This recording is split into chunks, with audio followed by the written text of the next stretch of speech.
Hello, everyone, and welcome. Today, I'm bringing you a discussion on fine-tuning between Luke Barnes and James Fodor. I'm going to put them next to each other, so it looks more like I've got like a professional format set up and everything. So Luke is a Christian, and I think, are you still teaching at Western Sydney University, astrophysics and cosmology? And James is the author of Unreasonable Faith, and he's just finished his master's in neuroscience. And he's a naturalist, so he's going to be arguing against fine-tuning, or against the fine-tuning argument leading to the conclusion that God exists, perhaps is a better way of phrasing it more accurately. So the format is going to be, each of them's going to have 15 minutes to put forward their case. Then we're going to go into open discussion for around about an hour. And then if there's time at the end, we'll take some Q&A, maybe for around 30 minutes or so, or less if there isn't time. So without further ado then, if you are happy to get started, Luke, and you want to share your screen? I am. Let me put myself and James. Don't share these tips again. Share and play. Hopefully people can see that. Yeah, and then I can put me and James backstage, and when you're ready, get started, and I'll start the timer. All right. Good. So, yes, let's go. There's the book, A Fortunate Universe, Life in a Finely Tuned Cosmos, which Geraint Lewis and I jointly wrote. Geraint's an atheist, so the science, at least, we agree about. So let me jump straight into it. I'm not here to defend everything that has ever been said about fine-tuning. In fact, I've criticized a lot of that has been said about fine-tuning, on both sides, and obviously I can't say everything in 15 minutes, but let's get going. So, famous quote from Richard Dawkins to get us started. The universe we observe has precisely the properties we should expect if there is at bottom no design, no purpose, no evil, no good, nothing but blind, pitiless indifference. And Bertrand Russell said, man is the product of causes that had no provision of the end they were achieving. His origin, his growth, his hopes and fears, his loves and his beliefs are but the outcome of accidental collocations of atoms. So, what I want you to notice in these is that Dawkins is wanting to tell us what the universe is like at bottom, and Bertrand Russell is wanting to tell us that there's a lot on this quote that depends on the word accidental. Is the universe really accidental at bottom? Remember, Dawkins is a biologist. Why then is he appealing to what the universe is like at bottom, down at the level of physics and atoms and all of that sort of stuff? Well, the answer comes in another quote from Dawkins. Biology, he says, is the study of complicated things that give the appearance of having been designed for a purpose. Physics, by contrast, is the study of simple things that do not tempt us to invoke design. Now, I want to stress here, the reason why he says that biology is the study of complicated things that give the appearance of having been designed for a purpose is because he knows that stuff like this exists, right? Hummingbirds. And looking at that and looking at nature in general, I think most people who have ever existed get the idea that nature looks at some level well put together, right? It looks like some thought has gone in. If you managed to do that in your garage, that would be amazing. And if it took you 1 billion years to make one of those in your garage, that would still be amazing. So what Dawkins wants to try and say is, yeah, all right, look, there's obviously things that look very well designed out in nature, but at bottom, if we can reduce it down via Darwinian evolution, all of that, down to the bottom level, we'll find things that don't look like they're designed. Now, we need to be very careful about the difference between two kinds of claims here. The claim that something was put together by some other natural thing, so whether the hummingbird is the product of evolution, versus whether the hummingbird is well put together, shows evidence of being designed. Those are two separate questions. And if we're going down to the bottom level of physics, the question we're asking in terms of the design inference is whether, or the design, I guess, intuition, is whether the universe looks well put together all the way down. It's not really the question of whether the universe is interconnected, whether actually there is a natural process that will put together the hummingbird. I would suggest if there is a natural process that can make a hummingbird, that's an amazing process. A hummingbird factory is going to be a rather amazing thing. But how can we actually work this out? If we're going to turn our attention from biology down to physics, how can we work out whether it looks well put together? Well, again, we can turn to Dawkins. Here's a quote from his that I think points us in the right direction. "It is true," he says, "that there are quite a number of ways of making a living, flying, swimming, swinging through the trees, and so on. But however many ways there are of being alive, it is certain that there are vastly more ways of being dead, or rather not alive. You may throw cells together at random over and over again for a billion years, and not once will you get a conglomeration that flies or swims or burrows or runs or does anything, even badly, that could remotely be construed as working to keep itself alive." So the intuition we get that the biological world looks well put together, we can test that out by thinking about what would happen if we threw cells together at random. And I think this gives us an idea of what we should do in physics. We should try to answer the question, what happens if you throw a universe together at random? Now, how can we get a handle on this? And I want to suggest a method here. One of the things that we could do is to look at the fundamental laws of physics and see if there's anything in those laws that we can change to sort of change the properties of the universe, to see what other possibilities are out there.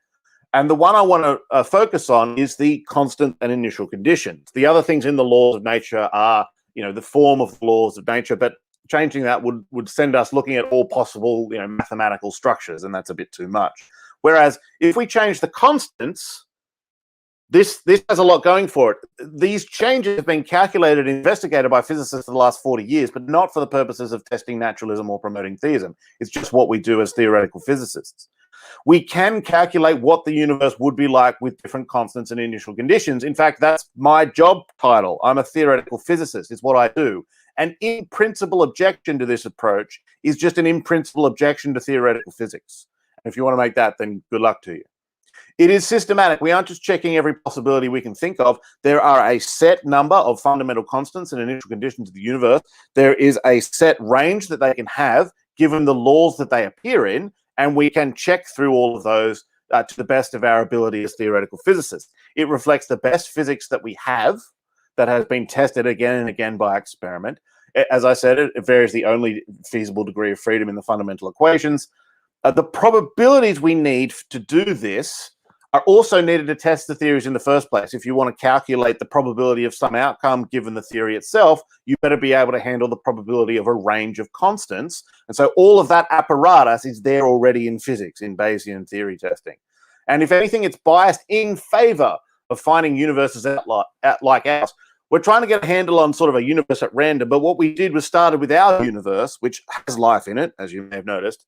We started varying things from there. So if anything, we're biased in favor of finding life in this process of varying the constants. So the bias is against, the bias is in favor of finding more universes like ours. Well, let's have a quick look out there in parameter space. I would love to show you all, 20 to 31 dimensions, but your screen is unfortunately two-dimensional. So let me try to show you at least 3 of the dimensions. These are the masses of the 3 most fundamental parts of you and all the matter you can see around you, the up quark, the down quark, and the electron. At the top of this box, you pick a point in this cube, and it's a 3-dimensional parameter space here, and you've picked the values of 3 of the constants. It's a logarithmic scale, so we can actually show you what's going on. At the top, I've cut it off at something called the Planck mass. Above that, our theories don't know what to do with a particle that heavy, so that's a limit to our what our theories can tell us. And there's a limit at the bottom of 60 orders of magnitude that comes up from other various physics. I can point you to the paper to look at that. So what I'm going to do is just carve off bits of this that where nothing particularly interesting happens. For example, the bits I've cut off, if you made your choice in that bit of the parameter space, then you would get only one type of fundamental particle made out of quarks. So in our universe, we have basically 2 that we're made of, protons and neutrons. In those universes, you only get 1, and those particles do not stick to each other. It's a very, very simple physical argument about how strongly the bond between those is versus the sort of quantum jitters. The quantum jitters are too much, they fall apart. So in these universes, you only get one type of particle, one type of bound thing that either has the chemistry of helium or of hydrogen. So helium has no chemistry. Hydrogen, you can make a hydrogen molecule, but that's as much as you can do. So in those universes, the fundamental stuff of the universe will only stick together enough to make one particle. Right, that's it. That's the largest conglomerate. If you're trying, it's like a Lego set where actually nothing will stick to anything else. It just won't. You can't stick anything. Well, we can keep going and carve off other bits. Unless you're in that gray shaded region, either protons and neutrons will not stick together to create nuclei, even if you've got protons and neutrons. Also, if you're not in there, the electron could be captured by the nucleus, and so all of your nuclei turn into neutrons, in which case you have no periodic table whatsoever. You can't even make a neutral atom. Neutrons do not stick to neutrons, and so that's it. You have a universe where nothing will stick to anything else. And we can keep on going. We would also like a universe in which it's possible for matter to get together to form stable sources of energy. If you want to get on the good side of the second law of thermodynamics, is going to be absolutely necessary for any form of life. Basically, Schrodinger just defined that as the definition of life. You'd better be able to make a stable form of energy. And so in that case, you'd better be in this part, or else the form of energy production we know as stars, a gravitationally bound system that extracts energy out of nuclei, is not possible. And so this is your little slice of parameter space. Now, as I said, I've done this in logarithmic coordinates so that we can actually see what's going on here. What that means is I've actually distorted the X, Y, and Z axes just so we can see what's going on. If I was trying to do this on just a normal linear scale, in order for this region here to be visible, I would need this slide that you're all looking at to be a couple of light years high in order for that to be sort of visible to the human eye. So we are really talking about ridiculously small volumes here. We can also look at something called the cosmological constant, and this is something I've been doing in my research. So we've taken a galaxy formation simulation code from the Eagle collaboration and changed the value of the cosmological constant to see what happens. And we sort of know what's going to happen in general from the equations, but in particular, we've now been able to run simulation. So what you're seeing is no cosmological constant, 10 times larger than our universe and 100 times larger than our universe on the right. And what you see is that the larger the value of this particular fundamental cosmological parameter, the quicker everything in the universe expands. I'm just looking at the way this is turning up on, yeah, it looks much better on my screen. Sorry, guys. Anyway, what's happening here is that there's a repulsive force in the universe and everything is getting away from everything else too fast for anything to stick to anything else. Even if you could stick stuff together, it in fact won't stick together because of the repulsion of the universe. Now, I'm going to play that again because this took us so long to do, and I want everyone to appreciate it, okay? All right, let's all just appreciate the literally, oodles and millions of hours of supercomputing time that went into this. All right, good. Let's keep going. The short story here is that there is a number, and in our remember, the point is not to compare it to our universe 100 times more. That's a useful way of actually doing it. But in terms of fine tuning, you want to compare it to what's possible within the range of the fundamental laws. And when we do that, what we find is that actually, relative to the overall range, the vast majority of universes, the only interesting thing that happens is in those universes for any given proton is that once every squazillion years, another proton might bounce off it and leave. So the range where you get anything more interesting than that is one part in about at most 10 to the power of 90 of the entire range you could have for the cosmological constant. So you get summaries like this from Martin Rees, or to give him his full title, Professor Sir Lord Baron Rees of Ludlow, former president of the Royal Society, Astronomer Royal, and Master of Trinity College, Cambridge. He said that any universe hospitable to life has to be adjusted in a particular way. The prerequisites for any life of the kind we know about, long-lived stable stars, stable atoms such as oxygen, carbon, oxygen, and silicon, able to combine into complex molecules, etc., are sensitive to the physical laws and to the size, expansion rate, and contents of the universe. Indeed, even for the most open-minded science fiction writer, life or intelligence requires the emergence of some generic complex structures. It can't exist in a homogeneous universe, one that's totally uniform, not in a universe containing only a few dozen particles. Many recipes will lead to stillborn universes with no atoms, no chemistry, no planets, or to universes too short-lived or too empty to allow anything to evolve beyond sterile uniformity. So it's not just about life as we know it, although that's obviously something we're interested in. It's even the most open-minded science writer. There's got to be some sort of structure. So a universe where you literally can't stick stuff together isn't going to be much good. More on this, obviously, in the book, and more on the version of the fine-tuning argument for the existence of gods in a paper I've written called A Reasonable Little Question. Very quickly, what this is telling us is that if you throw a universe together at random, you get a dead universe. So the universe was not, in fact, thrown together at random. You might object, just in the last 30 seconds here, that maybe there's a multiverse, maybe the constants vary through time and space.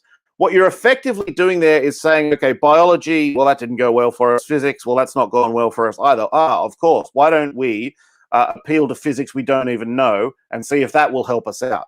If you want to do that, in line with the procedure we've got here, you need to be able to answer the question, what happens if you throw a multiverse together at random? The question is not whether we can explain our universe with a multiverse, but whether it would need to be a well put together kind of thing in order to explain our universe. And I would suggest, for various reasons, we have absolutely no idea what the answer to that third question is. We have some toy multiverse models, but that is literally it. And on that, I will finish. There's the book again. Thanks for that. And I can appreciate that 15 minutes is really hard to present everything that you want to get across. So hopefully you'll be able to expound on some of that a bit more later in the open conversation. Sure. I'm going to put you backstage and bring James to the front now to present his case, and then we can get into some of that discussion between you. So here is James, and here's his screen. And I'm going to go backstage and start the timer when you start talking. Oh, it's not shared though. Oh, that's fine. All right. Well, so thanks, Nathan, for inviting me today. And thanks, Luke, for coming on and chatting about this very interesting and important topic. I'm really grateful for this opportunity, and I hope that we can have an interesting exchange and give people something to think about. Unlike Luke, I'm not a physicist. I do have physics training, but not a PhD, so I will do my best here. So today what I'm going to be doing is presenting as I call it, a critical examination or a skeptical response, I suppose, to the fine-tuning argument. Now, in his opening remarks, Luke didn't exactly present a fine-tuning argument per se, so I hope I'm not strawmanning exactly what he thinks too much by this sketch that I'm making here. So this is at least the fine-tuning argument, or a version of the fine-tuning argument as I understand it, and hopefully this is similar to what Luke will be defending. So the first premise would be something like the constants of nature are fine-tuned for the existence of embodied agents. The second premise would be something like the best explanation for this is that the constants were chosen by a designer god, and the conclusion would be therefore by abduction or inference to the best explanation or something similar. We have strong reason to believe that a designer god exists. So I'm fine with the general logic of this argument in terms of making an inference to the best explanation. What I disagree with are the first two premises, or at the very least, that the first two premises have been established. So that's what I'm going to talk about in the remainder of my opening here. So I've just paused you there. Sorry, James. I'm not sure if you're sharing properly because the slide didn't move across then. What I think. That is... All right, hang on. Yeah, let me reshare because I think I know what the problem is. Okay. Because... I paused it at 1 minute, 20 seconds just as I came in, and then I'll start it again when... Yeah, thanks for that. Yeah, because for some reason... PowerPoint treats, the sharing apparatus treats the PowerPoint presentation and the actual slideshow itself as separate things. Anyway, so okay, I'll start you off again now, if that's all right. Okay, yeah. So these are the. Yeah. Okay. So these are the. Hang on. Sorry. Yeah. So this is the fine-tuning argument. Two premises. I'm going to be discussing these two because I don't think they've been established. Okay. So, is nature fine-tuned? In order to establish whether nature was fine-tuned, or when I say nature, I mean, the constants of physics that Luke mentioned, in order to establish this, we need to know first what the conditions are for the existence of embodied agents, or whatever it is exactly that we're looking for. I'm going to talk about it as embodied agents. The second thing we would need to know is what proportion of possible universes these conditions would be satisfied in.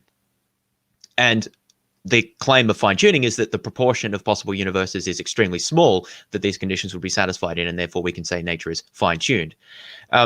The problem is that I don't think we know either of these things. In fact, I don't think we're remotely close to knowing either of these things. And let me give some general remarks as to why I think that is. So this can be phrased as the problem of exotic life. So we don't know what the necessary conditions are for the existence of life. We also don't know what other universes would look like, but that more on that in a minute. So the problem is that we don't even know what conditions life can exist in our own universe. Even we're still finding life in new locations on Earth that we didn't think was possible, such as under glaciers or at the bottom of volcanic regions at the bottom of the ocean. And that's life as we know it in locations that we know it, but we just didn't know it could survive in these locations, let alone where forms of life could exist elsewhere in the solar system, let alone what other forms of life might be possible. So to give a flavor of some of the ideas that have been thrown around or that I've thought about in terms of exotic life, when we're talking about life, often what is meant is life like us, which is basically carbon-based life living on rocky planets. But that's just only one variety of life. That's like vanilla variety of life, the variety of life we know about. But there's many other possibilities as well. So silicon, I'll just sort of breeze through these to give you a flavor of it. Maybe we can discuss some more of these in more detail later. Silicon-based life, life based on non-water solvents, life based on sulfur, metal, crystalline entities, such as I showed the previous image from Star Trek. Neutron-based life, life based on different bound states from different forces, such as the weak force or alternate bound states of the strong force, even gravitationally bound forms of life, photonic forms of life, life based in dark matter, life at the quantum scale, in heavy generations of matter, or from supersymmetric particles. Again, it doesn't really matter if you don't know what all those things are. The point is that there is a plethora of physics out there, and the life as we know it is only driven by a tiny fraction of types of interactions of certain types of particles in certain types of situations. And that's because that's what, as far as you know, works in our universe. But what might work in different universes with different physical constants, we really have no idea. A related point to this is that the laws of nature are very complex. So on the left here is a fully expanded version of the Lagrangian of the Standard Model from Matilda Marcoli. And I mean, Luke might be able to better judge for me if this is completely accurate. I did have a bit of a look through this, but I don't have the full knowledge to completely verify that there, but she is a physicist, so I assume she knows what she's talking about. And this is basically a full summary of the physics that goes into the Standard Model that describes particle physics as we know it today. And on the right is a set of the 31, well, I mean, there are slightly different variations, but this is a set of 31 constants that go into these equations here. And these are the constants we're talking about when we talk about the fine-tuning of the laws of nature. So the point is that to say that we know all of the phenomena that would be given rise to by this set of the equations embedded in this by this Lagrangian on the left here, by varying all 31 parameters on the right here, is absurd. We don't even know the phenomena that the Lagrangian on the left can give rise to in our own universe, let alone in all the universes possible by varying the 31 parameters on the right. And this can be described in what I've called the dimensionality problem. So, or more constants, more problems. So Luke showed you an illustration earlier of a three-dimensional example of varying the constants with, I think, the mass of three different particles. And the problem with this here is that, although Luke didn't use this phrase, we can consider an epistemically illuminated region as the kind of range where we know what would happen, or maybe if you want to think of it this way, the range where we know whether life would be possible or not given particular values of the constants. So that's not going to extend over the whole range of the constants, because basically the further we move away from our own universe, the less we're going to know about what's happening and what's possible given those values of the constants. Now, the issue here is that the more dimensions you add, the smaller proportion of the overall space. So here, moving from an area which represents 1% of the total area on this two-dimensional graph here, to this volume here representing 1/10 of 1% of the volume of the three-dimensional space with three constants. That's compounded the more constants you add. And so when you get to 31 constants, what you're talking about is this minuscule fraction of the overall space that we can meaningfully say anything about in terms of what would happen there. So looking at what would happen with 3 constants or even 4 constants, it tells you essentially nothing about what's possible in the overall 31-dimensional space. And that's critical because that is the claim that fine-tuners make. They say that we know what would happen, or at least we know enough about what would happen in the overall 31-dimensional space to make claims about how likely life would be by chance. There's also a related problem known as the representativeness problem, which is that we don't necessarily have any reason to think that the local region is representative. So suppose that we live in this area here, where is a small area in the phase space of just 2 constants, that is life permitting for carbon-based life, so life as we know it. And suppose that we can see what would happen in this area around us, and it looks like that there's no possibilities for other forms of life in that space. But there could be a big space here that permits life for exotic forms of life that we just don't know about because it's too far away, it's too different from what we know. And again, that's compounded when you look at 31 dimensions. And so I think that given these considerations, overall, when we talk about the number of constants, the complexity of the laws, the multitude of exotic forms of life that are at least possible, plus many that we probably haven't even thought of, the representativeness and the dimensionality problems, I don't think we have any reason to think that it's been established that the constants of nature are fine-tuned for the existence of embodied life. So that's the first premise of the argument about fine-tuning. The second premise is that the best explanation for fine-tuning is that God fine-tuned the universe, or that God created the universe with constants to allow for the existence of embodied life. So in addressing this question, we need to look at the different explanations for fine-tuning. Even if, so here we're assuming fine-tuning has been established, what could explain that?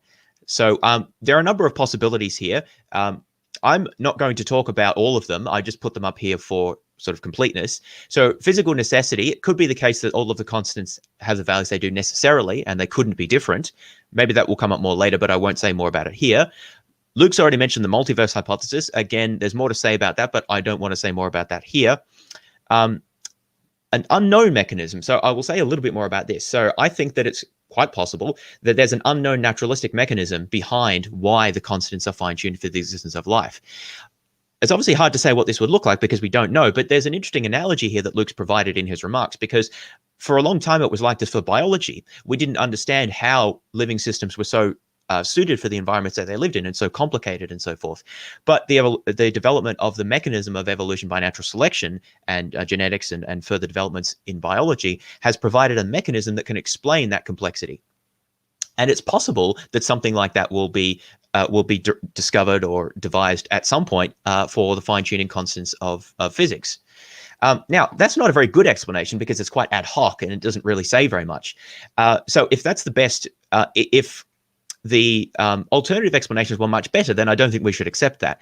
However, my contention is that the alternative explanations on the table, particularly the God hypothesis, is way worse than an unknown naturalistic mechanism. And so we should never infer that God did it when we have a better explanation on the table. And there's also another explanation that I wanted to discuss briefly here, which is what I call alternative non-natural hypotheses. So as Nathan mentioned before, I'm a naturalist, and so I don't believe in God or alternative non-natural hypotheses.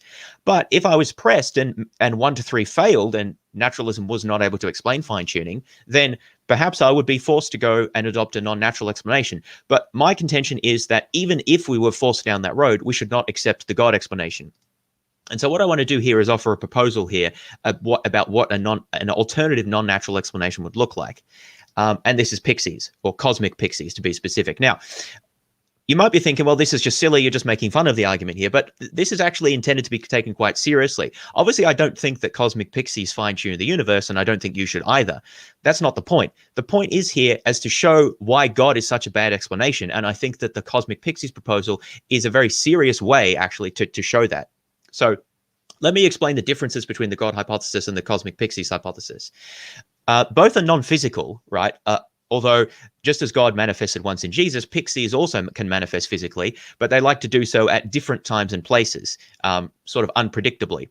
And this relates to their characteristic of being morally ambiguous. That is, they like to play tricks on humans and sort of fool us, unlike God, who's omnibenevolent.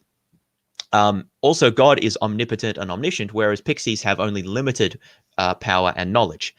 Now, how does this provide us with an alternate explanation. Actually, I might stay on this side. So the idea here is that pixies fine-tuned the universe so that they had a physical universe to manifest in at different times and places. And the reason that they wanted to have laws that gave rise to the existence of embodied life is so that they can play tricks on embodied life, because that's what they like to do. Obviously, you have to have regularities in nature in order to then subvert those regularities and play unexpected tricks on human beings. You also need to have embodied agents or conscious agents to be able to understand that there are regularities and then be fooled or tricked when you subvert those. So the pixies created the universe precisely so that they could fulfill their need or desire to basically be able to fool and play around with and manifest in different places to trick human beings. Also, pixies were limited in their power and knowledge, so they can't just do whatever they want. They were limited in the ability that they had to set the constants, and they can't just arbitrarily intervene in the universe to do whatever they want after the fact. Now, how does that compare to the God hypothesis, and how can we illustrate how this pixie hypothesis shows the problems with the God hypothesis? So I think the God hypothesis is a terrible explanation for fine-tuning, and let me explain why. The first is that God would not create anything, because God is supposed to be perfectly self-sufficient and not lacking in anything. So it's hard to see what purposes he could achieve by creating anything, unless you want to say that God created the universe on a whim for no purpose at all. But that doesn't really fit the idea that he's fine-tuned it for a particular purpose. So I don't think if God existed, he would create anything. But even if God did create something, why would he create minds? It's not really clear why he would prefer minds over any other type of thing that he might create. If you think that perhaps there are some sort of good-making properties that minds have, well, couldn't there be other sorts of entities that have good-making properties? Why would it just be minds? So that's really unclear there. Even if he did create something, and even if he did create minds, why would God create embodied minds? There's an interesting paper called Electrons in Love where it discusses the idea that because God's omnipotent, he could create any type of mind to have any type of properties that he wanted to, such as electrons that can fall in love and interact with each other like that, or indeed completely disembodied minds like he is, or like spirits or ghosts. The fourth problem is, even if God did create, and even if he did create minds, and even if he did create embodied minds, why would he create a universe fine-tuned for embodied minds? Because remember, God's omnipotent. He can do anything he wants.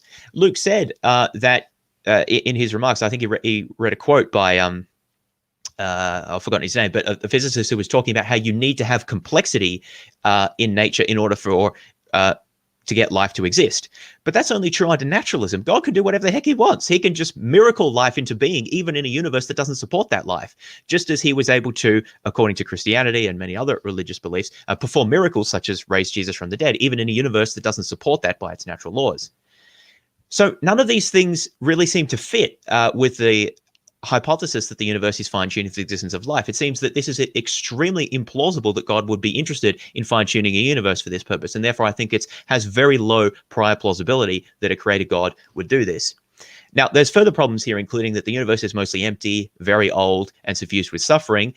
It's unclear why God would fine-tune a universe for the existence of life when it seems that mostly it's devoid of life, and that life has only existed for a tiny fraction of its history.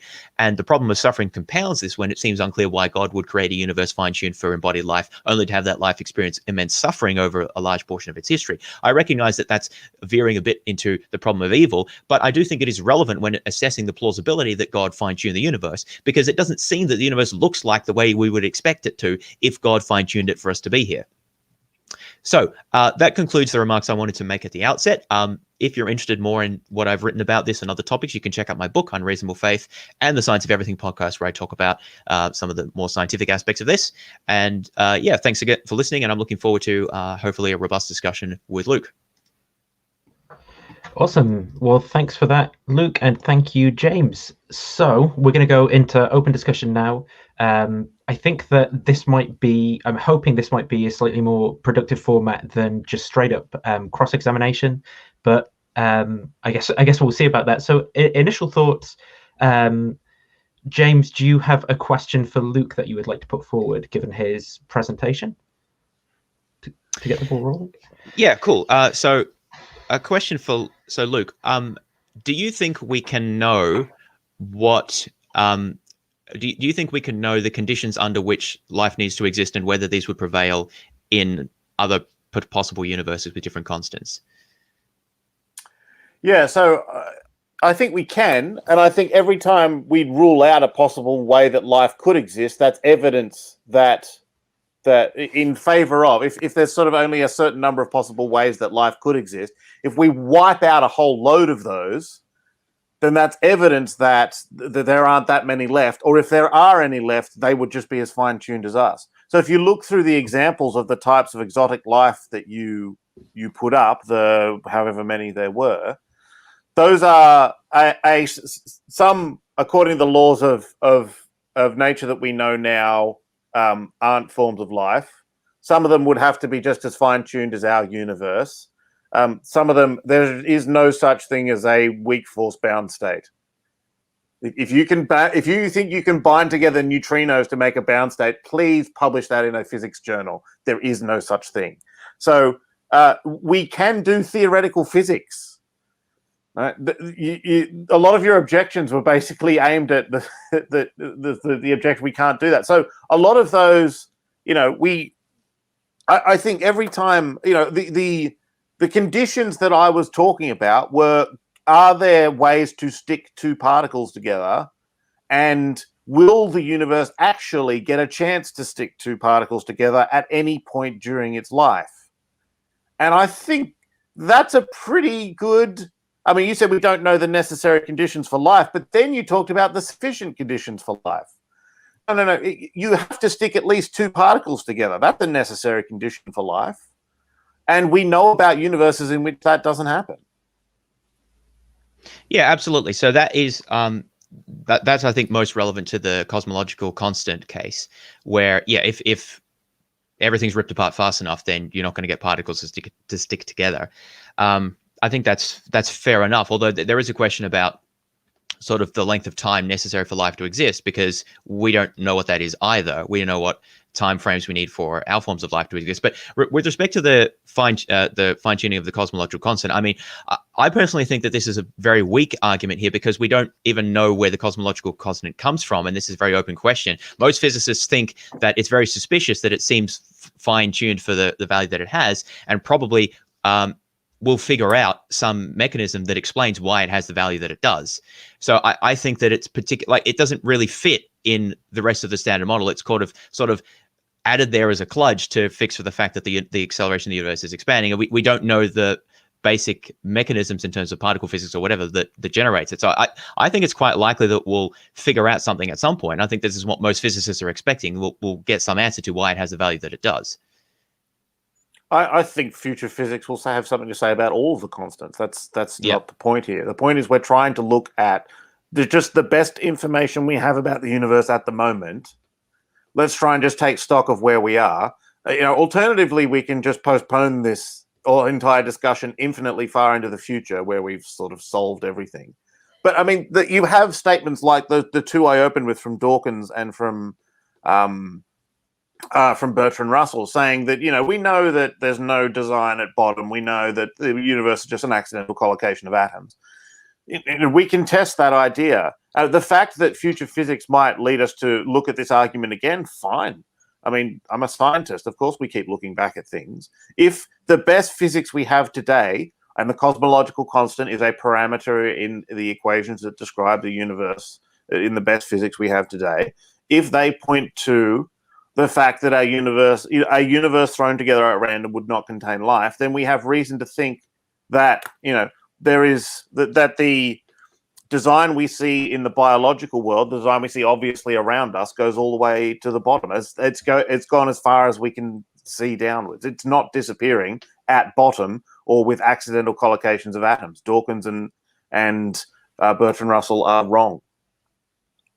Well, I mean, I'm less interested precisely in what they said with the specifics of the argument here. So the reason that I'm pressing a bit on the cosmological constant point is because I think that it's probably the clearest one where you can show, well, yeah, if no particles ever interact, then it's pretty hard to see how material life could exist, at least.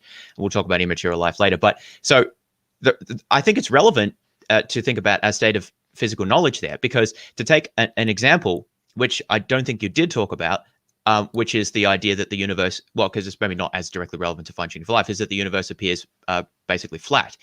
So for a while, this was a problem in physics because it would seem to be basically a fine-tuned parameter. That is, why was it so close to being perfectly flat as far as we could observe?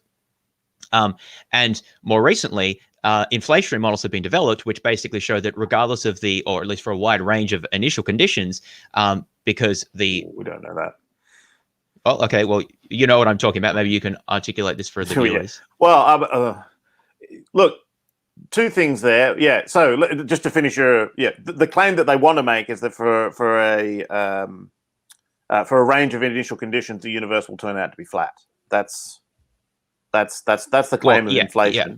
Approximately, so, or very close to. Look, two things. One, the initial density of the universe is the only parameter we know of where that sort of explanation could take hold, because there is already in the equations we know, the equations we have, there is a reason to single out flatness, which corresponds to a certain density of the universe relative to its expansion rate. There's already a reason in there to single that out as special. So it was always possible that some mechanism was going to head towards that particular point and get life permittingness thrown in for free. In the equations we have for all the other parameters, there is no such target for a life permitting universe. I don't quite know what you mean by that, because the idea of you've just given an argument for why there is for the cosmological constant. And my precise point is that physicists think that there almost certainly is a mechanism, because currently we have no mechanism for the cosmological constant that's accepted. We really don't know why it even exists, right? And so the idea is that physicists think that when we work out what that is going to be, what I'm saying is plausibly, just like with the flatness problem, this apparent fine-tuning will be resolved, and we'll have an explanation for why it has the value that it does. That's just pure assumption. So there's two questions here of whether we can find something that explains the values of the constants that we have, and whether when we do that, we will discover that a universe thrown together at random will probably be a life-permitting place. Those are two separate questions. I'm entirely fine with the fact that physics will progress in the future. I'd like to contribute to that, and I'm doing my darndest. The other question, we've seen in the history of science that as we go deeper, this is the whole point of the argument. As you go deeper, the feeling that the universe looks well put together, that feeling you get staring from at the hummingbird, does not go away as deep as we've gone. And yes, there will be something further to say about the cosmological constant, but it's not special in the sense that you're saying. We're talking about the fundamental laws of nature. By definition, the fundamental laws, as far as we know them today, are precisely those for which we don't have a deeper mechanism. That's true by definition of all of these. It's just saying that this is the best physics we currently have, right? The argument is entirely contingent on the fact that this is a feature of the best physics we have. If physics changes tomorrow, we'll have another look and we'll see what happens, right? That's fine. Maybe tomorrow the fine-tuning argument goes away, but it is not necessarily going to go away as physics explains the universe better. In fact, as we've explained the universe together, for example, in 1998, we discovered that the value of the cosmological constant is not zero. That was something that helped us explain the universe better. It also showed that the universe is more fine-tuned than we thought it was. The progress of physics will not necessarily make the universe less fine-tuned. It will not necessarily show us that life-permitting universes are easy or just typical or there's one under every rock. They are rare and special. Okay, well, I think the reason I was focusing on the cosmological constant is because I think it's easily the least well understood of the ones that you discussed, but maybe we'll leave that alone for the moment and talk about the idea that what you just mentioned there, which is that life-permitting universes are extremely rare. So earlier you mentioned that there are no weak-bound states, and you mentioned there are a few other things that you said with respect to the exotic forms of life. I don't remember all of them, but my issue is that I don't really see how. Obviously, there's no weak-bound states in our universe, right? There's almost all these things that I mentioned, as far as are impossible in our universe. But we're not talking about our universe. We're talking about the entire space, the 31-dimensional space of parameters. How do we know what's happening in the reaches of that space? Because we can do theoretical or what could happen, physics. I should say. Because we can do theoretical physics. Because I can do my job. It's precisely our job as theoretical physicists to work out what would happen for a given set of equations for a given set of constants.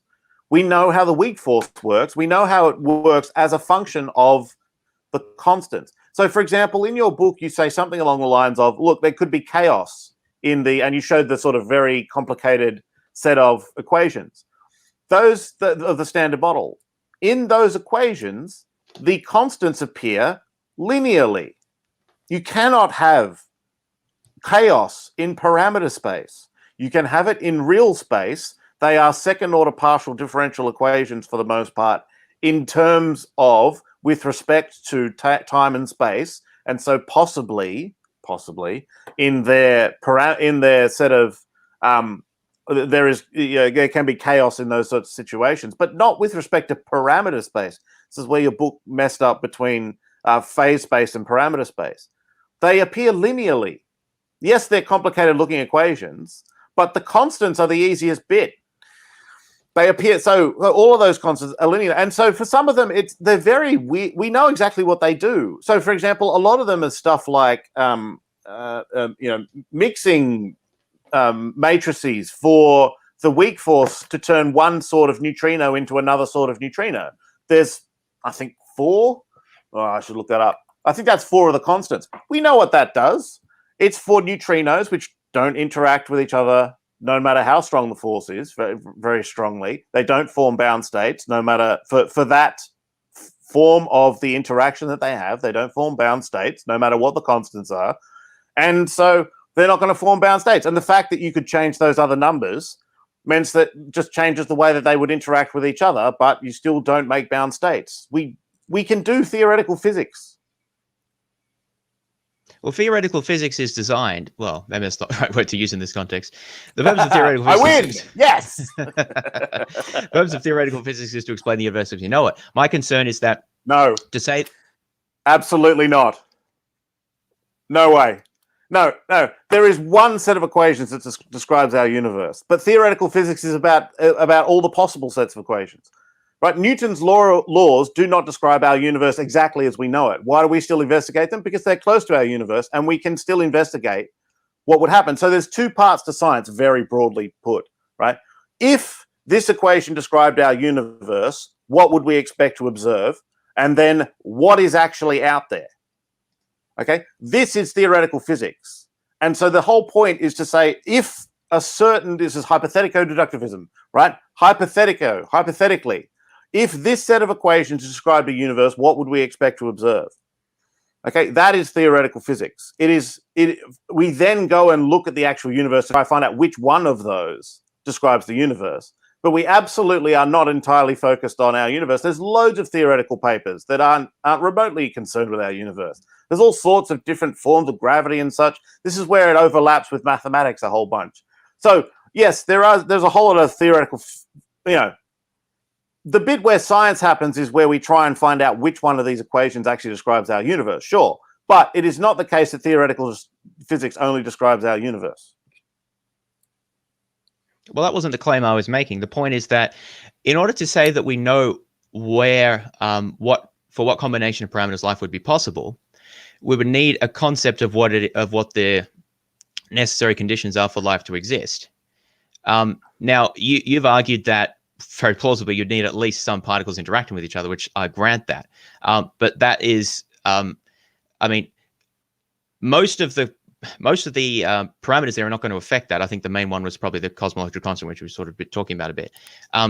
Other than that, it's not clear to me how we can rule out the existence of exotic forms of life that we know very little about. Let me try to explain a little bit more what I mean by that. So, theoretical physics. Suppose that we just had the laws of nature and the constants that we did, and somehow we were, I don't know, we're in heaven before the universe was created or something, and we're plugging away at our equations, and obviously God's not telling us the answers because that would defeat the purpose. And we're trying to work out, what would exist in our universe, that is, in the universe that we now live in with the constants that we now have. And I guess we're going to be limited to the sort of computer power and knowledge that we have as well at the moment for this analogy to make any sense. But the point is, what would we be able to predict would exist in our universe? And my claim is that we would not be able to predict really anything about biochemistry or the existence of life as we know it. I mean, I don't know what we would be able to predict. Presumably we'd be able to predict the existence of atoms and things like that. But would we be able to show that would lead to life? I'm very skeptical about that. partly because that's not really how we do science at the moment. We have biologists and chemists existing who study life. And I mean, to do the computations for these things, it's very difficult for more than the smallest quantum systems. So I don't really see how you can basically get from that level of abstract description to knowing whether life is possible, because I don't think you could do it for our own universe, let alone different universes with different constants. Hopefully that kind of thought experiment maybe helps a bit for where I'm coming from here. Yeah, I think this is an important point. Let me first just sort of lean into your right hook here. It's really hard to calculate what a proton's properties would be given those equations you put up. So so it is actually quite hard to predict what's going on. The reason we can do the fine-tuning argument is because we don't need the sufficient conditions for life. We can be conservative. Okay, I don't need to get up parameter space and have an exact map of everywhere life will turn up. All I need to be able to do is to be able to, with some degree of confidence, because it's a probabilistic argument anyway, right? With some degree of confidence, rule out certain parts of parameter space and say, look, no two particles are going to stick together over there, so there's no life over there. The fact that we can't predict exactly what would happen in our universe is not then a problem for that project. So the reason we can do that is because this is the sort of the whole point of fine tuning, because it's in terms of the calculations we can do, it's really about the fact that it's the complexity necessary for life rather than life itself.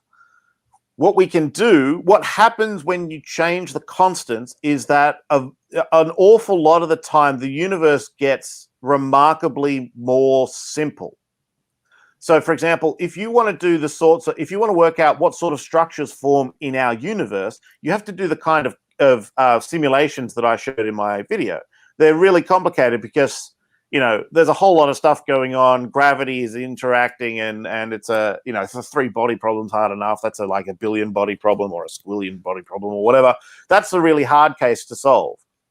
Once you ramp up the cosmological constant, you don't have to do simulations like that because the universe gets really, really easy. You can just do it with pencil and paper. Nothing touches anything else. Solved. Just write that on a piece of paper. Hey, kablamo, universe solved. So the other case was with those. So it's not just the cosmological constant. I showed those three other, the masses, the up quark, down quark, and electron. There's a large bits of that parameter space where all you're asking is, and it's a very simple question to ask of the equations to some extent, is can I make a bound state? And you're not looking at all of the details of what might happen when those get together. It's a purely energy argument, which is what they're for in science. Whenever we can do an energy argument, we've simplified things. Can you get a state in which the basic stuff of the universe is stuck together and that thing does not have enough energy to pull itself apart? That is a question that we can answer from the equations. And so when I was showing through parameter space, that's exactly the calculations that have been done in detail in the physics literature. So the thing I showed in the 3-dimensional parameter space, slicing stuff off, the article is Barr and Kahn from 2004. I can give you the reference. All the calculations are in there. It goes straight from the standard model of particle physics to those regions.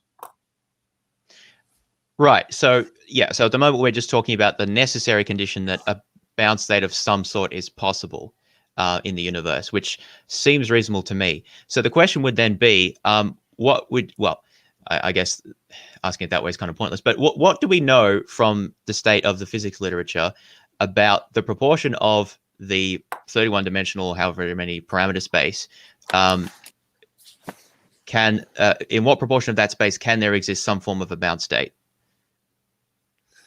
Okay, so we know that a lot of the things like the weak force. Well, okay,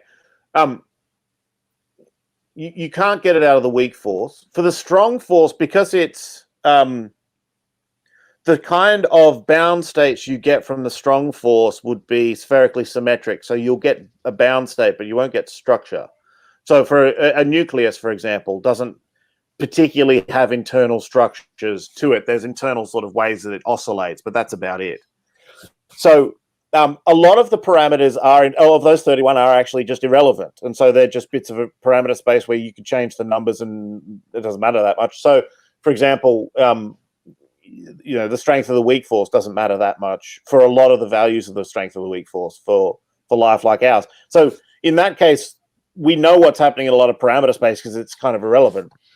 The ones we care about are the ones that affect the kind of forces that can actually produce a bound state. So it would be the strengths of electromagnetism and the strong force, the strength of gravity, in a universe which is, again, has initial conditions similar to ours, because we're just trying to look at in cases we can handle, then gravity is actually the thing that brings structure together in the first place for then the strong and electromagnetic forces to take over.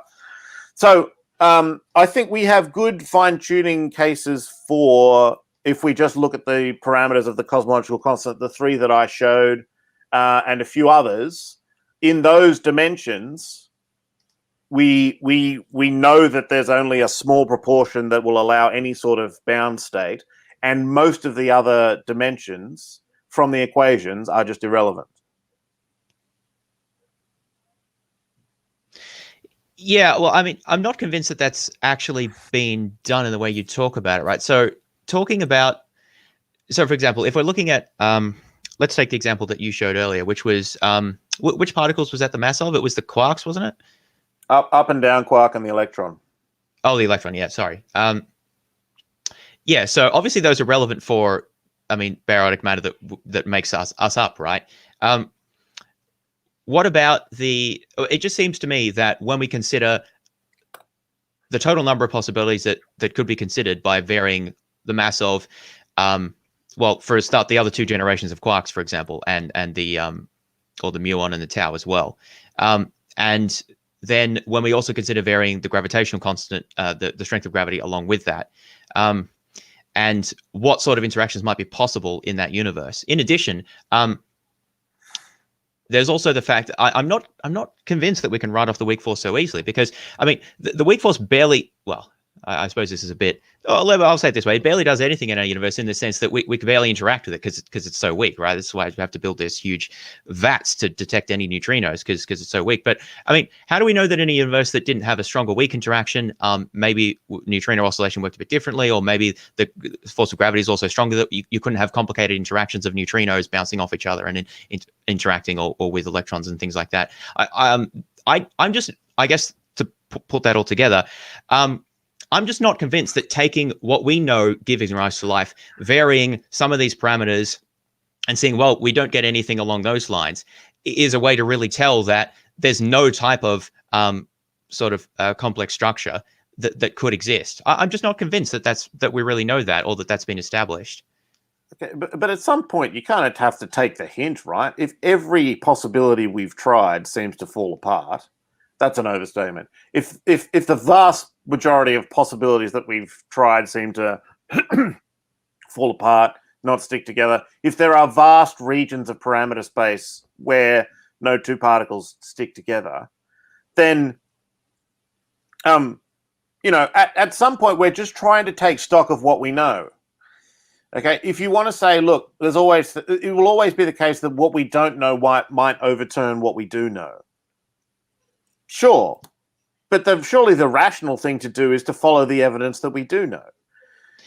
Sure, but I think if every indication we've got points to fine-tuning, then fine-tuning as a reasonable, although not totally necessary and certain conclusion. Sure, I guess, well, maybe, I think because it'd be good to look at, we've sort of been discussing the first premise, and I'd like to get onto the second one as well, but maybe just to, if I can say what I would find a bit more persuasive, or what I think is lacking. So I think more systematic examination of the entire range of parameter space along the lines of the sort of things that I talked about, like other generations of matter as well, and sort of, I mean, maybe this has been published, but most of the things that I've seen just will look at a few at once and will show a few dimensions, and that's interesting. But when we're talking about, I mean, you've said that many of the 31 are irrelevant. I don't know exactly how many we want to say irrelevant, but it's definitely a lot more than 3. So the thing is, if you're varying 3 parameters and there's like 8 or something that's relevant, you're still talking about a tiny fraction of parameter space. So basically, I'm saying a more systematic survey of what would be possible here in the range of parameter space that is relevant, I would find a lot more persuasive. And there was another point I was going to make about that. I think the other thing is some more explicit discussion in these sorts of papers about, I guess, trying to come up with, I mean, again, maybe this has been done. I haven't seen it, but most of the papers that I've seen about this, I acknowledge you'd be more familiar with this than I would, are focused on what do we know? Like, what do we need for protons to form or things like that?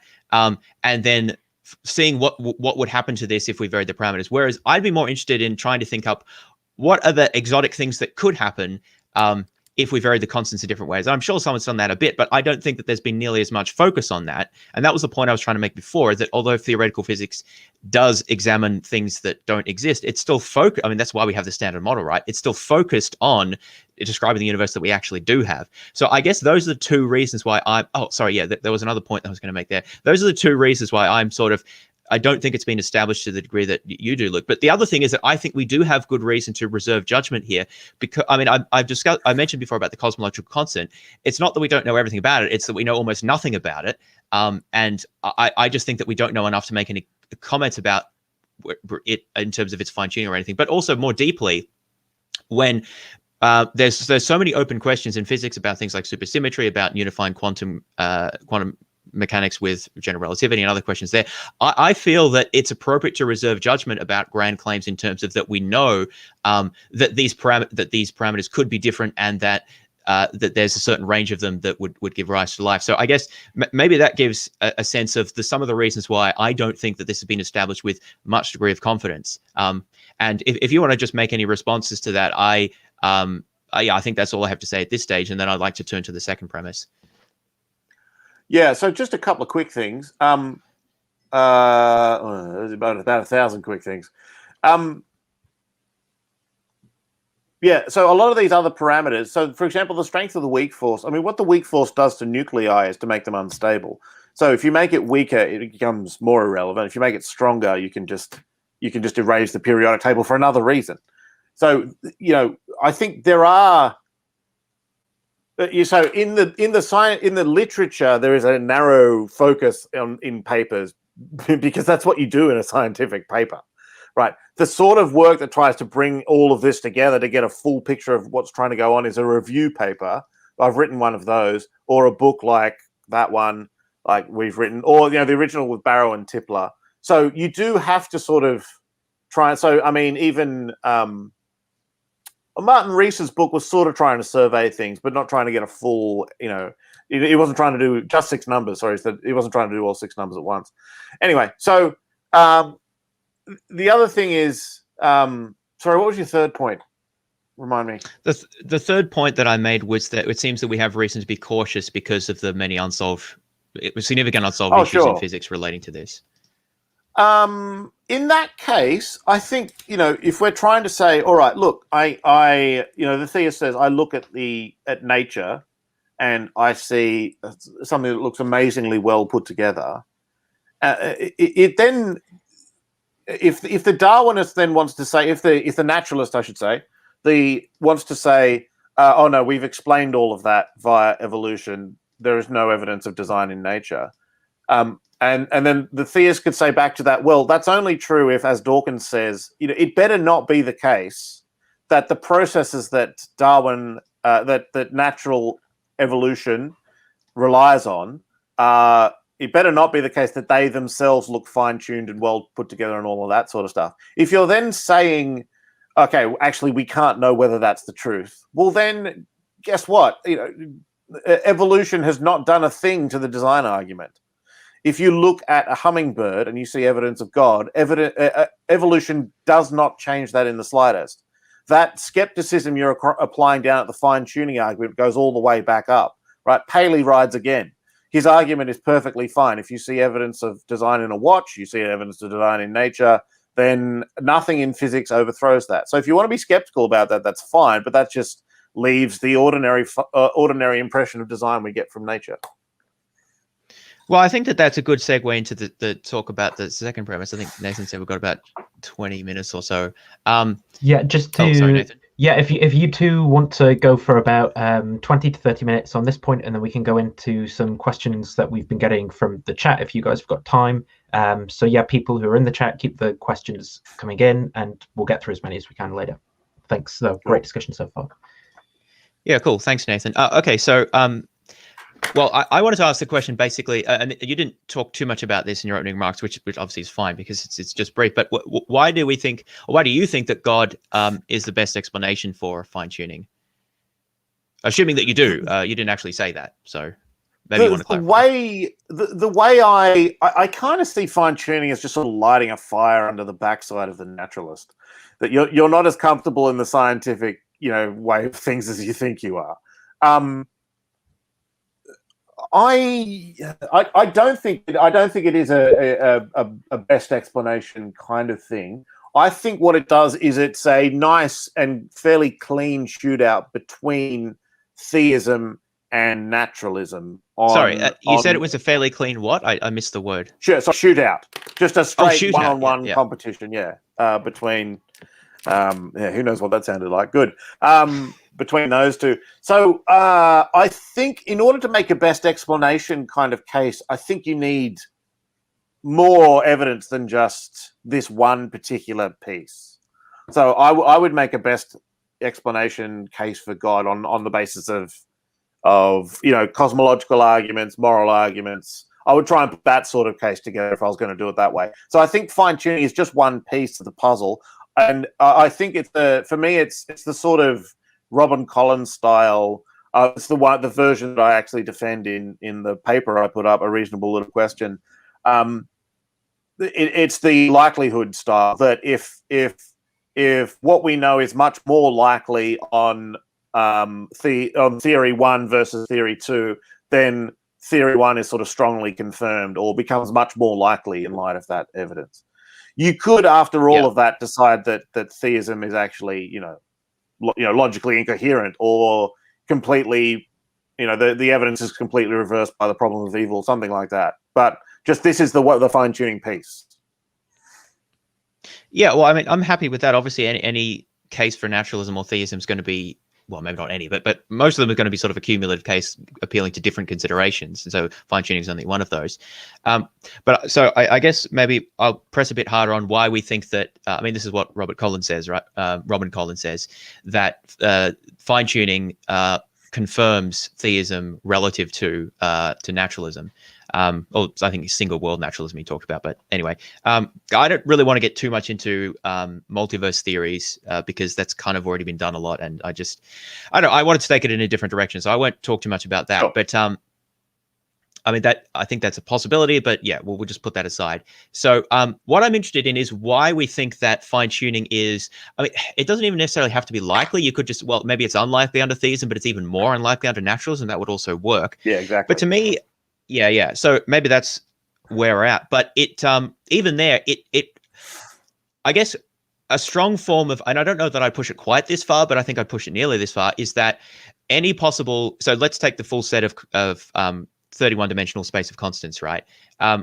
It seems to me that there are not really good reason for saying that God would prefer any subset of that space relative to any other. And so I don't necessarily think that we've got any explanatory power, or the sort of likelihood ratio has been shifted really at all, or only very minusculely. So why do you think? So I guess the point there is, it seems to say that fine tuning favors theism over naturalism is to say that we can say that certain subspaces of the parameter space are more likely under theism, or more expected under theism, presumably those corresponding to those that allow for life, right? So the question was, why would we think that, or what reasons would there be for thinking that?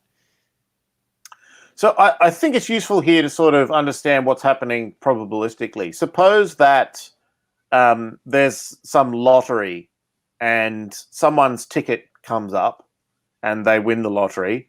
And then we try to think, okay, was the lottery rigged in favor of that person?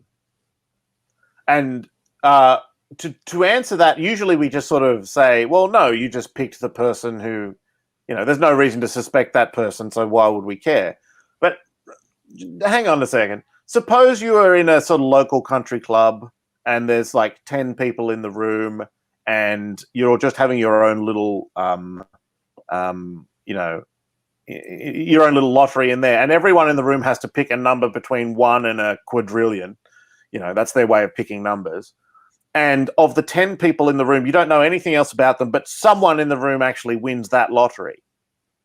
Well, you have reason to be suspicious.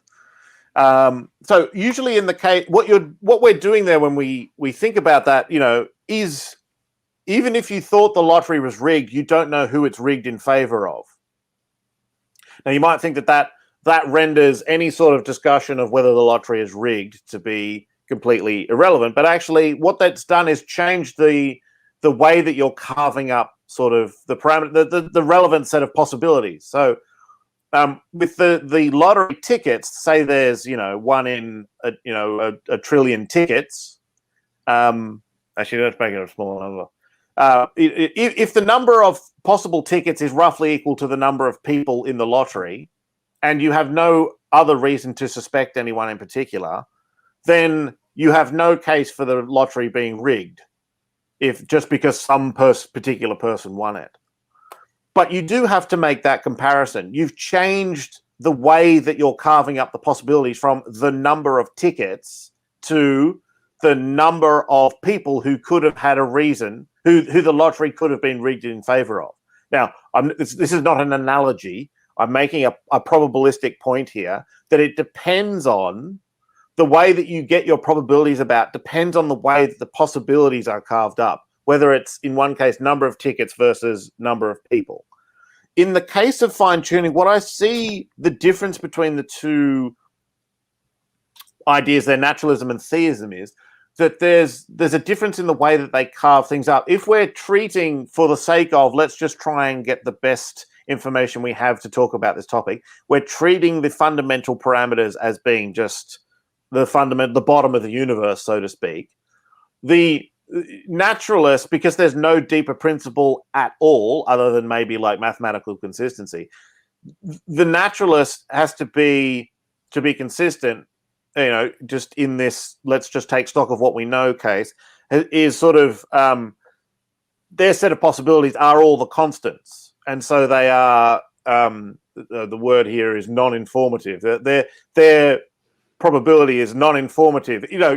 If I tell you naturalism is true, and here's the equations that describe the universe, but I don't tell you those numbers, I've not given you any reason to prefer one number rather than any other number. Whereas with God, the thing that at worst we aren't sure about is not the numbers, it's the reason for the universe. And so that reason could be, God wants embodied agents, or it could be God really likes black holes, or it could be God has a particular fondness for watching protons fall apart, or, even if you can think up a whole bunch of those reasons, at worst, we are indifferent with respect to that set of reasons. It's a different sized set. This is my point, right? Just as the number of tickets and the number of people who bought tickets and for whom the lottery could have been rigged is just those two different sets. And so the probabilities that come out of them could be different. The set of reasons that God might have for creating a universe is just a different set to the set of constants. So with the constants, we can get a good sort of handle on the kind of, I think we can, we've just discussed that, obviously, the sort of, unlikeliness to get a life-permitting universe out of those constants.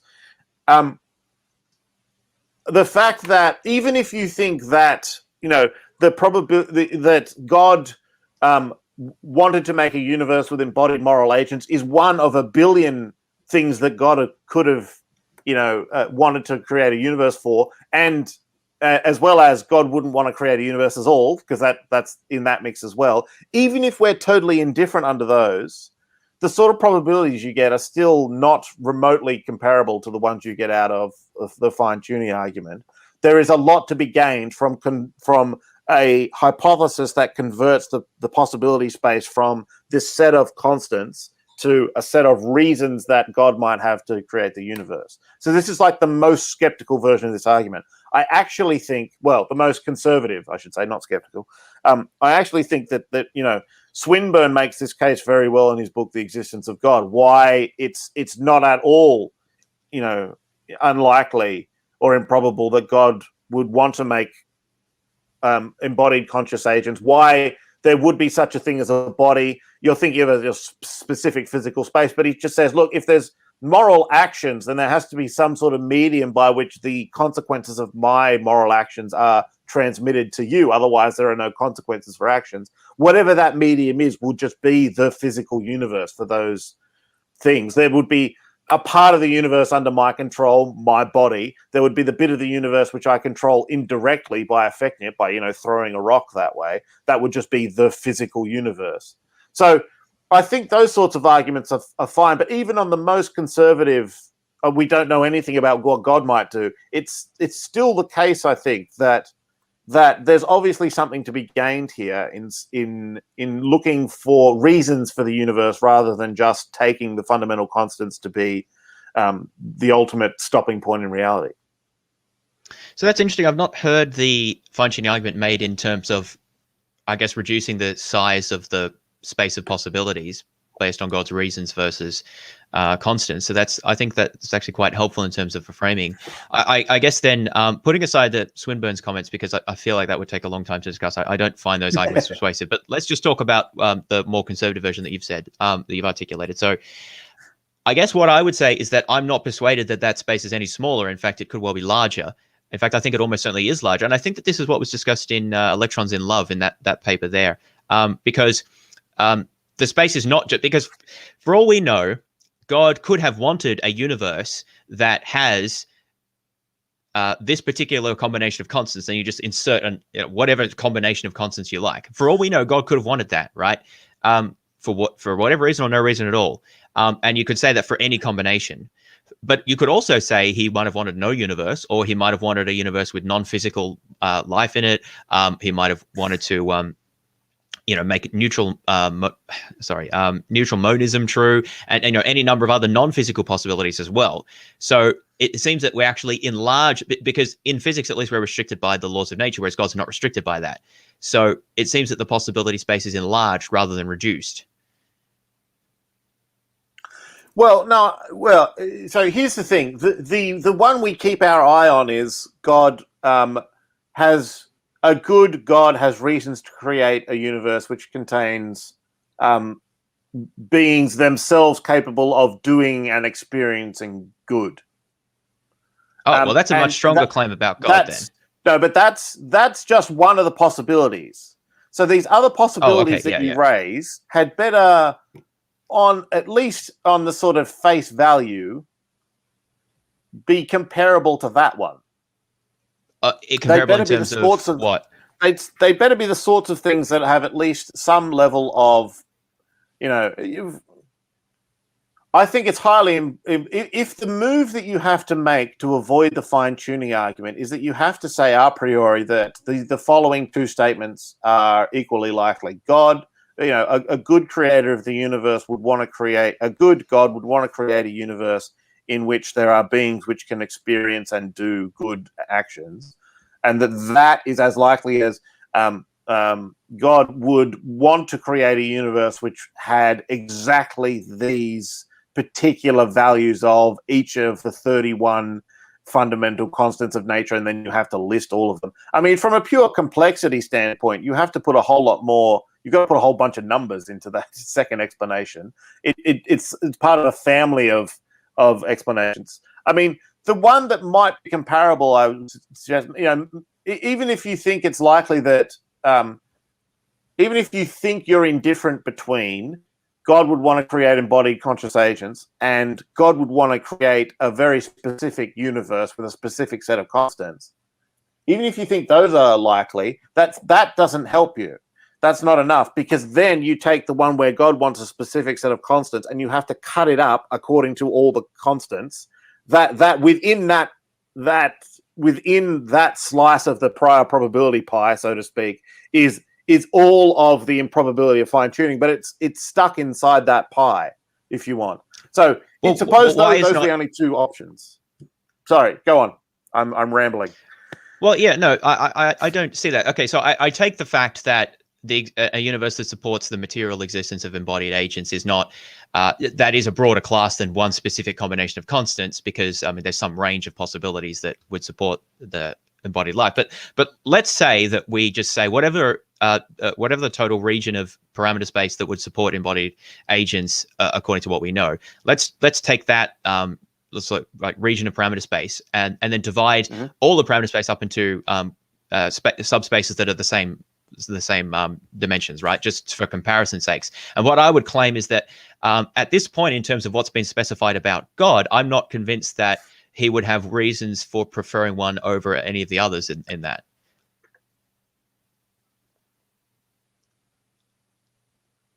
I think if you're thinking of, okay, what is God's, hang on, let me think about that. Just talking about what's God's reason for creating the universe. Yeah, if it were the case that God just wanted to make a specific set of constants, then if that were the case, then obviously theism and naturalism are basically in the same boat. They just look at the whole range of constants and there's nothing else to say. The thing is, that's all that naturalism has got. You can just look at the constants and go, well, there's nothing here to help us out with these constants. With theism, it can be the case that God chooses a particular set of constants for the reason of bringing out a certain state in the universe. That's the kind of explanation you can get under theism that you can't get under naturalism. You can have a selection of constants for the outcome that it brings. And so that being the case, there's a way, there's a sort of maneuver here that might be useful, which is sort of laid out in the paper. I said a number of people have done it, but I name it the awesome theological argument, which is basically a whole bunch of atheists have said that you ask them what sort of evidence would convince you. I usually nothing interesting happens in these discussions after that point, for me anyway. But a lot of them say something like, "Oh, if a certain message was written in the stars, suppose the first 14 verses of the Book of John turn up in perfect Koine Greek in the stars tomorrow night, and then every night thereafter, a new passage out of John turns up." That I think it would be a good argument for the existence of God, and you could lay it out very similarly to the fine-tuning argument. It's very unlikely that these initial conditions of the universe would conspire to make that happen, even though it's not.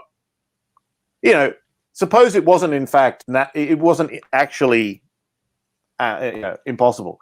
What you can do is take your objection to the fine-tuning argument and just run a parallel objection to that argument, if that turned out to be the case, and just see what happens. And so this is all of these sorts of objections. For me, the equivalent would be saying, why would we think a priori that God would have a reason to write, of all the things he could have written, the first 14 verses of the Book of John into the stars? Now, that's a perfectly fine question, and we don't have much of an answer, and we might struggle to get any sort of number onto that.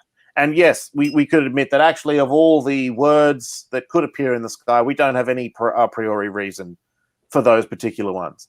But it better be the case that has absolutely no effect on the argument whatsoever, because clearly that's good evidence. Like if that actually started happening, and was provably not anything that any human could have done, then that at least better be good evidence for God. You might go and say that some aliens are playing a joke, but at the very least, your evidence for God should go up. So that's my point here.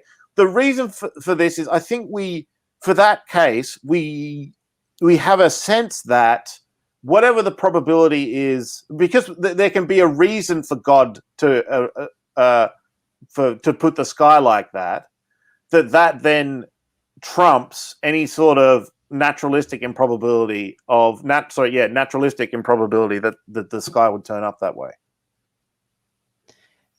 So that's an interesting argument. I think I've seen that. Maybe I've just thought of that independently. I don't know. I think that's an interesting analogy. I think there's a couple of things to be said about that. Firstly, I think that aliens probably would be a better explanation than God in that case, although I don't necessarily want to get too much into that because it's a bit of a distraction to say that. But obviously aliens isn't going to work for fine-tuning the universe, so that's why that's sort of not maybe the most fruitful. But see the thing is that to say that I think it's a bit question-begging to say that analogy is analogous here, because it does seem that although God could like if God wanted to put something in the stars, there's many things he could have put there. But to me, that there does seem that there's at least. Well, the thing is, if you're going to talk about like the first verses of John, right, then, well, sorry, I'm sort of thinking loud about here that if you're a Muslim, you probably don't think that God's going to put that in the sky, right? So you're actually going to, if that's the worldview you're operating under, then you're going to actually say that it's a very low probability, right? But if you're a Christian, then that changes. So the point is, I think, to appeal to that analogy, we're bringing in assumptions about theology. And that's actually one of my main arguments, is that we're doing that when we make appeals to what God would be likely to do. To say that God may have a purpose in creating a universe that can sustain embodied life is equivalent to me saying there may be an unknown naturalistic mechanism that gives rise to the constants as we know it that are fine-tuned for life. I don't think that's a good explanation, but I don't see how it's any worse than appealing to unknown motives of God. Unless we're bringing a theology to bear that would alter that, like Swinburne did, for example. I think that's what you would have to do, and then we would assess that, right? I think we got an interesting point there. We might want to just go to questions there. I take it that a Muslim would not look at that and go, "Well, that's not what I expected to be in the sky," and just completely disregard the fact that John turned up in the night sky. But I take your point. I'm not saying they would disregard it. I don't think they would think God put it there.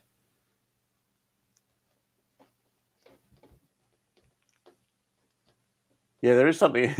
There is something about stars being missiles in the. Anyway, yeah, well, that's not what I meant. But well. Anyway, in terms of alternative explanations, the point I was trying to make with that is just that it depends on what you think God would be likely to do. And if you're coming with certain presuppositions, then it's going to seem that, well, that's at least in the ballpark of something God might do.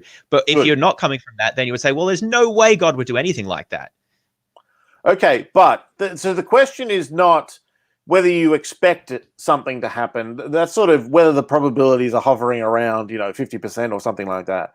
Yeah, For the fine-tuning argument, all I'd say is that the only way you're going to get these sorts of considerations about God's intentions to make a difference to the argument is if you can somehow get to the conclusion that the probability of God wanting to create a universe with embodied conscious agents in it is if you have some reason why your skepticism gets the prior probability of that being true down below the sorts of 10 to the 100 or whatever probabilities we get out of fine tuning. And I don't see that happening, but it's a longer discussion. Yeah, maybe I'll just we didn't get to talk about other non-natural possibilities. Maybe that'll come up in the questions, but I won't say anything more about that here. Very quickly, I'd say I'm fine with actually fine-tuning just being completely like you can't get everything out of fine-tuning. So actually, other non-natural things. So John Leslie has his axiology or whatever it's called. There's some the universe exists because it's morally good for it to exist, and that's a sufficient reason for existence. Look, I'm fine with, at worst, all I'll say is, fine-tuning can't prove everything, right? If it gets us to a shootout between theism and other non-natural explanations, then we'll just decide that on some other grounds. Okay, sure. If I can just, so that's fine for the moment. Just with respect to what you were saying before about the naturalists and the probabilities of God's actions, I would say that that seems to be sort of shifting the burden a bit, because it seems to me that the person making the argument for fine tuning would need to establish that the probabilities are such that their argument works, not to say that, well, the person who's skeptical would need to establish that it's not at that level. And I would also say that we don't know. I mean, I guess this harkens back to the previous example, but I think the first premise that we discussed, but I think it's relevant because, we were discussing, well, how much can we know about fine tuning? And one of my issues there is, even if we have some notion that there's some evidence of fine tuning, it doesn't follow that we can apply any particular very large numbers, because that would imply that we have some sort of exhaustive knowledge of the parameter space that is the justification for those numbers.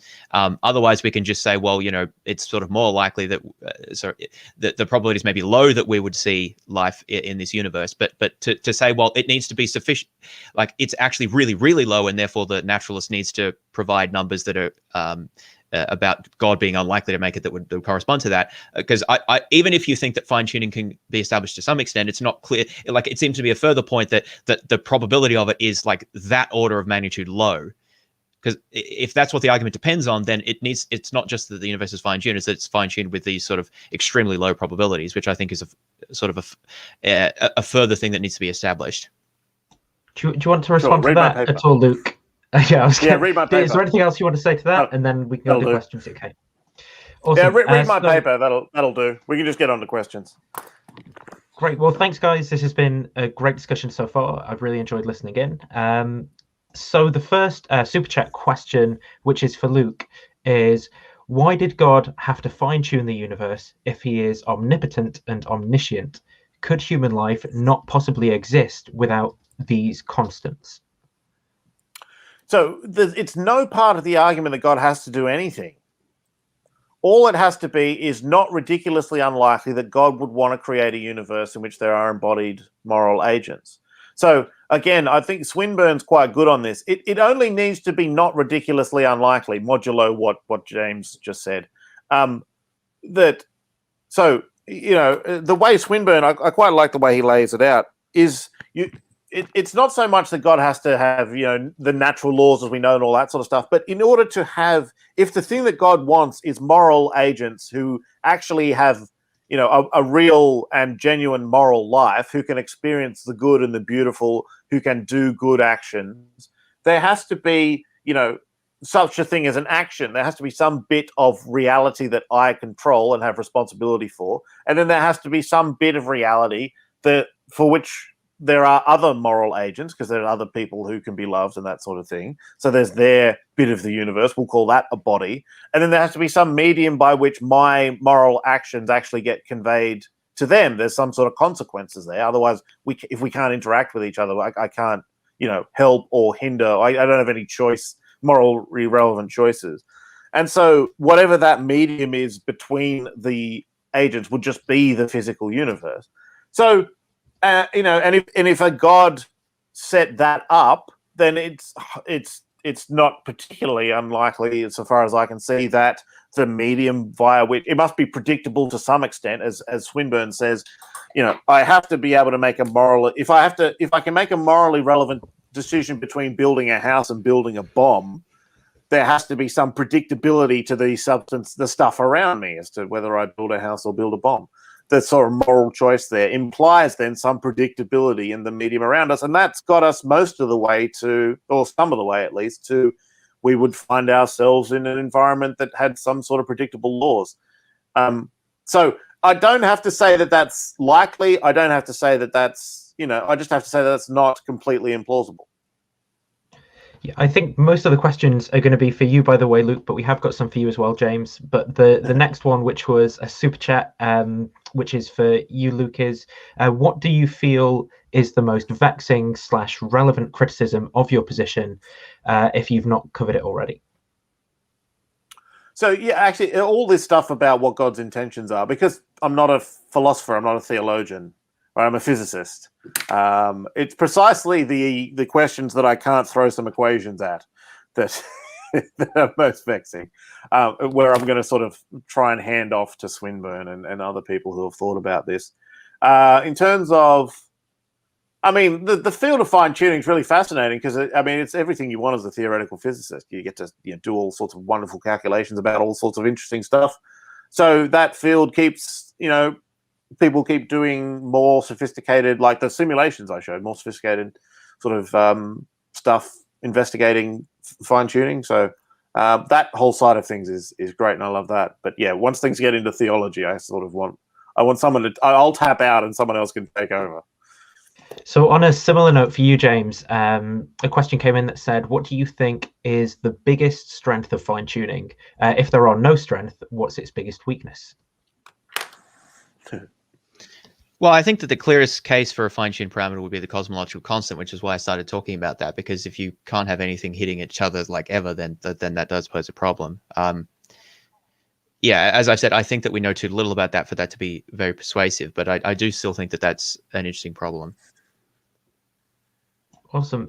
So then a question came in that's more physics-based for you, Luke, saying Awesome. linear systems, quantum mechanics is the example, can still give chaos. Luke claims it does not, just because the system is linear. Unless its stability isn't evaluated, it can be assumed stable. What do you think of that? I think that was in response to when James was... Yeah, do you want to... In phase space, not in parameter space, would be my answer to that. Okay. If I can, look, I mean, we know all sorts of interesting stuff happens in the standard model. I'm just saying, there's not, when you go and look through the consequences of changing these parameters throughout parameter space, you don't get the sort of, fractal structure you would expect of a space, when there's chaos. Was there something you wanted to say on that point, James? No, that's fine. I think we're just going to go back to square one. Which my point was showing that in my book is to illustrate that I don't think we know what the space looks like if we consider all of the dimensions and the possibility of exotic life. But I mean, we've already been through that. So we've had a super chat come in from Rationality Rules for you, James, asking, has anything that Luke said in this conversation convinced you that God is a better explanation than your pixies? Yeah, well, we didn't. I mean, this isn't really my idea. I'm just sort of borrowing this. But I mean, no, we didn't really get onto different non-naturalistic explanations. And Luke just sort of said he's happy for that to be sort of a different argument. I think that the most that fine-tuning is likely to do is push me away from naturalism, because I think that trying to establish that an omni-god would create the kind of universe that we see is particularly difficult. So I do think that the pixies would be a better explanation, although of course that's not what I hold to. But I don't want to present it as if that's some sort of fault of Luke, because we didn't really talk about that, and I didn't press that, and he sort of acknowledged that was sort of a separate discussion. So so this question's for Luke, and it says, what would a non-fine-tuned universe look like? Dead. We have loads of those. We can make those easy. They're really simple to describe. I've got loads of those in the equation. It's a piece of cake. Like those simulations, we can make. I can whip you up a dead universe in a second, no problemo. If you have a universe where you haven't chosen the parameters carefully, you don't get bound structures, or you don't get any of the complexity that would be necessary to do anything other than just have single particles in empty space. That's what a non-fine-tuned universe looks like. I think this is another question for you, which says, what do you think about the possibility of different psychophysical laws, like electrons in love, as suggested by, and I can't pronounce the name, so there you go. Yeah, so the electrons in love paper I've read, I probably need to read it again. Again, this for me just goes into the mass of, it's like the whole set of questions that you would ask about why would God want to write the first 14 verses of John? Why doesn't he like the book of Ephesians? Right. There's a whole mass of interesting questions there. They just don't do anything to affect the strength of that argument, because we've sort of changed the way we look at parameter space. All I need from God is the, frankly, in my view, not completely ridiculously unlikely idea that a good moral agent who had infinite power would want to create a universe which had other moral agents in them who could interact with each other. That's all I need. So yes, there are other possibilities, sure. They just don't touch the strength of the argument. And if I can comment, I think that's the weakness of the argument, because basically it comes down to how plausible do you find that? And people who already believe in God are going to find that fairly plausible, at least not extremely implausible. People who don't are not going to find it plausible. So that's one of the reasons I don't think fine-tuning is a good argument, because we're basically just, I mean, maybe most arguments are like this with about theism, I suppose. So I'm not necessarily any unique there, but I just don't think that it really gets us very far beyond that. So the next question then, which is for you, James, says, if the parameters of the universe were different, do you think that you would consider the universe more or less fine-tuned? Well, it's fine-tuned for what, right? So if the fine-tuning is for like embodied agents, then I mean the question would be, is embodied agents possible in that universe? My claim throughout has been we don't know what would happen at least in most combinations, in most universes resulting from different combinations. So I just think the answer is we don't know, and I don't think that's a good basis to build this sort of argument on. That's been my claim throughout. Another question for Luke. It says it's in two parts, but it looks like I can only see one. I'm not sure if I lost that, so sorry. But the first part says, what predictions are logically derivable from the hypothesis that an unembodied mind exists without the attribution of specific desires to the mind? Well, if we're indifferent about a set of possible desires of that mind, then we can just take that into account. It's a probabilistic argument anyway. If one of those desires is to create a universe of embodied moral agents, and there aren't an enormous number of similarly plausible desires that such a being would have, then we get some probability that that a universe that contained embodied moral agents would exist. So there is some. It's prediction's the wrong word, because it's not ahead of time, but there is some explanation there, some expectation that it is not at a sort of greater than 50%, not more likely than not, that we don't need that for the argument. There is some probability there that a universe containing embodied moral agents would exist. If God existed, then it wouldn't be ludicrously unlikely that an interesting universe like this one would exist. So another question that's coming for you, Luke, is if there was a purely natural universe, what test could we do that would give a different result there, or vice versa? And if there isn't any test we could do that would show a difference either way, then what does that tell you? The way that you test a theory is by working out what outcomes are likely and unlikely. So of the space of possible outcomes, you assign a likelihood to each of those, and then you try to work out what actually happened. So, for example, the hypothesis is that the two bank robbers who are heading towards the bank vault don't know what the code is that will get the 15-digit code is that will get them into the bank vault. That's the hypothesis. On the basis of that, you look at the possibilities, which is they just get there and they try and blow it up, or they just try a code at random, or whatever. You then assign a probability to an outcome such as, which is a possible outcome, which is they punch in the correct 15 numbers to open the code, to open the vault, and then walk in and take the money out that way. So the way that you test a theory is by having it assign probabilities to certain outcomes, and then look to see which outcome actually happened. The way that this argument is trying to test the idea of naturalism is by seeing what probability it assigns to the existence of a universe that has embodied moral agents in it. The claim of the fine-tuning argument is that probability is absurdly low, given everything we know about physics. The other claim of the argument that we've also been talking about is the claim that theism does not assign an absurdly low number to that probability. And again, I don't need probable, I just need not absurdly low. That's the form of the argument. So a question that's come in for both of you is, what is the consensus of physicists on fine-tuning?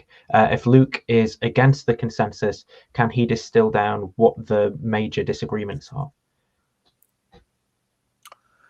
So I wrote that book with my supervisor, who's now a colleague of mine, Geraint Lewis, a professor at the University of Sydney. He's an atheist.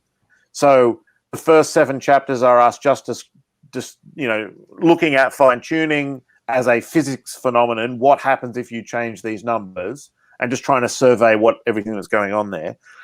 Of the people in the field, most of them, I think, there's the quote I gave from Martin Rees in my talk. I think that's fairly typical. There's a whole bunch of other quotes I could give along those lines. So in terms of what happens if you change the constants, I don't think it's the case that most people in this field are theists, certainly of physicists. I think some of them are, some of them aren't. So I think in terms of the pure theoretical physics claim that in the set of constants we are presented in the standard models of cosmology and particle physics, for most combinations of those constants, you don't get an interesting universe. Out of it, you don't get a universe that can support sort of any sort of complexity. There are some interesting refinements to that. There are some cases that we've had to sort of look at again over the last couple of years, especially stars turn out to be a bit more robust than we gave them credit for, especially the changes in nuclear physics. So I've written 2 papers on that, but the main name there is Fred Adams is doing some marvelous stuff in that field.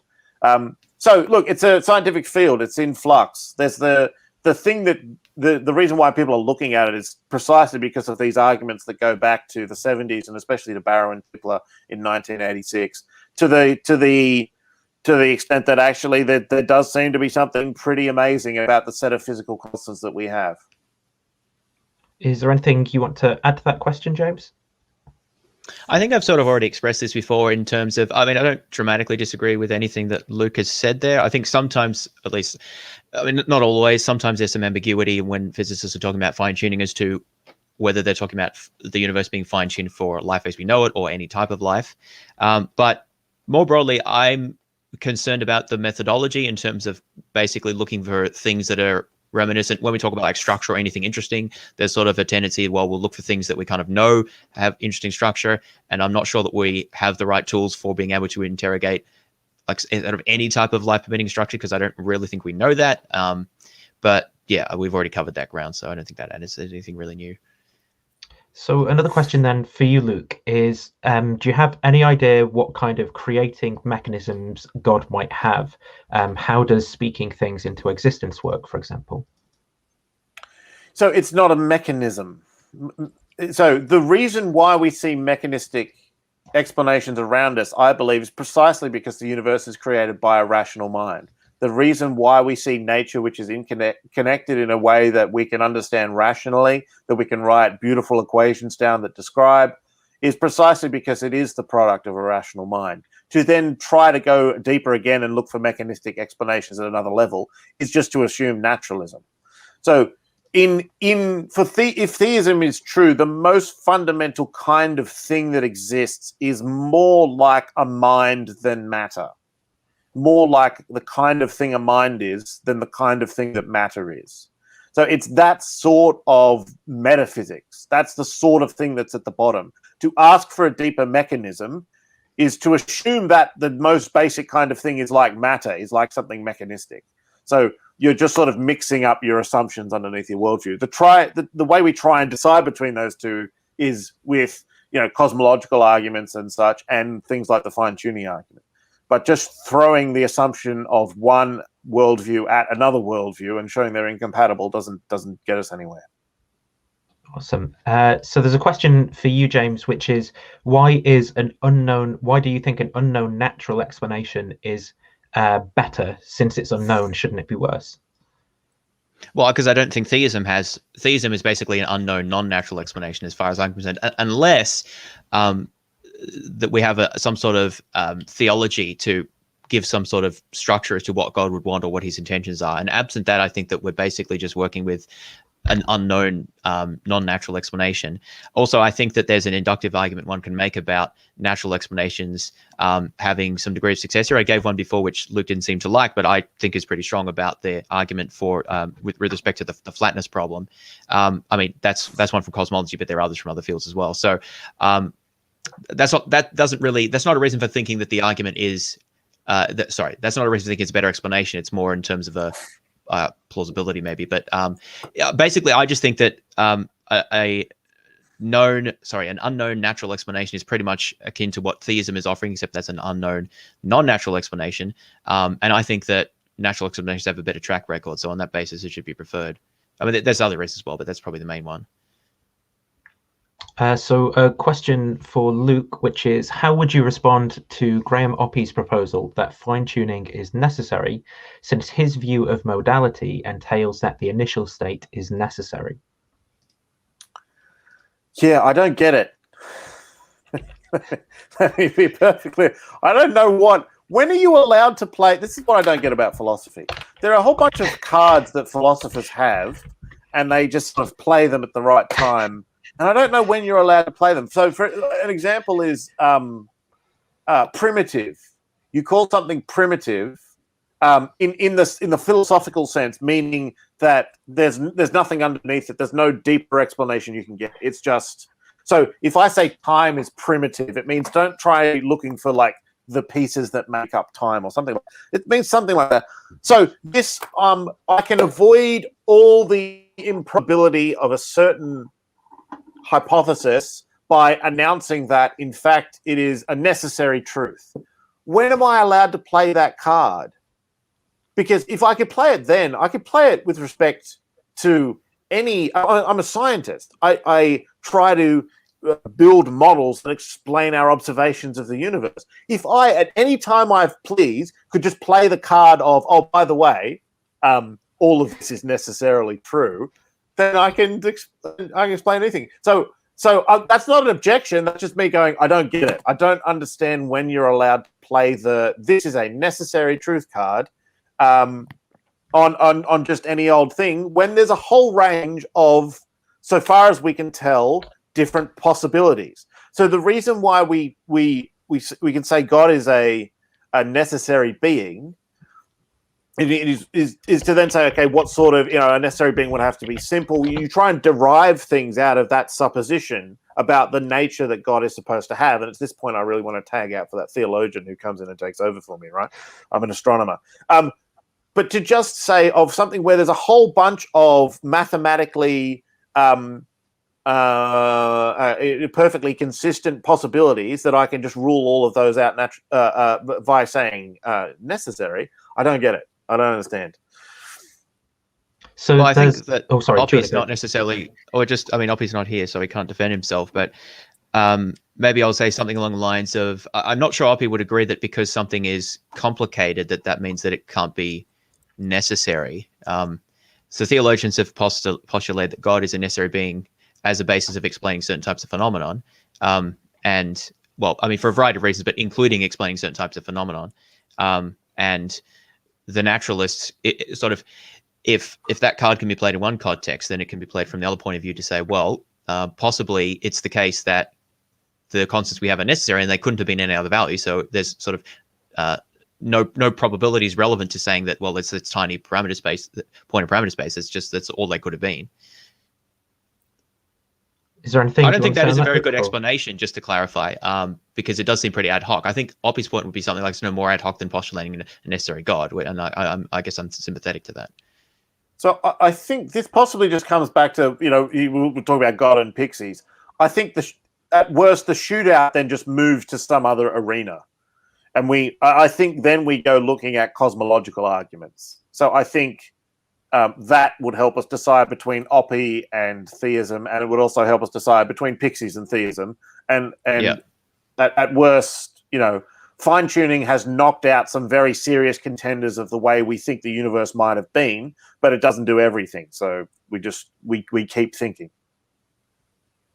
So someone has asked for you, Luke, and they've sort of asked me to reword it for them. So I'm trying to think the best way of kind of saying this is, how should we differentiate between something that we attribute to like a regularity of nature and something that's attributed to God doing something in the world, from your point of view as a physicist? Okay, that's a question of miracles. That's not the question. So I made the distinction in my opening remarks about 4 hours ago now that there's a difference between X is explained by, something in nature is explained by something else in nature, versus X looks well put together in some sort of sense. So obviously I'm fine with that first one, and in particular, I'm not making any sort of argument from the failure of Darwin. I'm not an intelligent design advocate in that sense of I'm trying to argue from the failure of some proposed natural explanation that therefore God must have done it. That's not the form of this argument. So I think that question sort of goes to the miracles question, which is a completely different thing to what we're discussing here. Happy to discuss that, of course, but that's not the form of the fine-tuning argument. I'm not arguing from the fact that certain natural theories fail to therefore God did it. That's not the way the argument goes. Sorry. It's okay. There's 3 more questions, if you guys are okay, and just go through them. So this one, it's at both of you. So I'll ask it to James first, and it's the opposite for you, Luke, which is, what would the universe have to look like to convince you it was designed by a deity, presumably? What would the universe have to look like to convince me that it was designed? Well, it's it's kind of hard because, it depends on the properties of the deity, right? So if the deity is supposed to be all good, then I would expect a universe that doesn't have nearly as much suffering and evil in it as ours does, for example. Now, if the deity wasn't supposed to be all good, then I would expect something different. So this is why I say it depends on your theology. But let's just take the classic sort of omni-God who's omnipotent, omniscient, omnibenevolent. So I'd certainly expect there to be a lot less suffering than there is. Then there's a further question as well, does this God want us to know of his existence? If so, I would expect there to be very obvious signs that really no one could miss, such that no one would have even thought of naturalism because it was just such a silly idea given the obviousness of the signs. You could imagine, the stars being arranged in a certain scenario would be an interesting one, although from time immemorial would be more persuasive than them suddenly appearing. So I think it's, so these are some considerations that maybe help illustrate that. But I think it's hard to say without more knowledge of what the God is like, because otherwise I feel like we can't really narrow it down very much. And then conversely for you, Luke, what would the universe have to look like to convince you that it was undesigned? Oh, just any of those dead universes. There's a whole bunch of them. We wouldn't be in them, unfortunately, but that's the sort of a universe you would expect of an undesigned. You just pick one of the best way we have, I believe, of answering the question, what would it look like if you just threw a universe together at random? The best method we have is let's just pick of the range of constants that you can have in the standard model. Let's pick a set, and let's just look at what's typical, and they're all dead. So that would seem to be a not obviously designed universe. So the penultimate question is for Luke: if the weak force value does not matter so much, how do we expect nuclear fusion to even occur? Why does Luke prefer fine-tuning of some constants over others? I don't know why fusion was mentioned there. Look, the weak force does have a role to play in our universe. The point I was making, in the rest of parameter space, it doesn't do very much. In our universe, this is the complex one where we have to work really, really, really, really hard to work out what the heck is going on here. It's the other universes that are simple, where not much is happening. So in our universe, the weak force does have a role to play. It does things like, the weak force is the way that neutrinos interact with other things. Neutrinos are part of what power supernova explosion. So if you've built the atoms you're made of, were at one point being built in the middle of a star, and then you want to get them out, the way our universe actually does that is via supernova explosions and a couple of other things, and neutrinos play a role in that. So that's just one example of, look, there is a place for that particular force in the way our universe is made up. Now, I'm not saying that I could sit down in a cave and someone tells me God made the universe, and I'll be like, oh, we'll need some neutrinos. I'm just saying that actually, look, that there is a way the universe is put together. So, for example, James said it was empty and old, but there's a reason for that in the system that we have. It's not saying you couldn't possibly have a life-permitting universe which was not empty and old, but there is a reason why, to make a life-permitting universe of this particular form, it is in fact empty-ish and old-ish. It's so it doesn't recollapse on itself, given the law of gravity that is sticking us to the planet. I don't want to say we can take God and predict the way the universe is. I'm saying we can understand the way the universe is put together in terms of the way life exists. And then the final question, which is for you, Luke: if the universe was initially very broadly tuned and then all the unstable aspects deteriorated away, then wouldn't the remaining aspects give the appearance of fine-tuning? No, not necessarily. Well,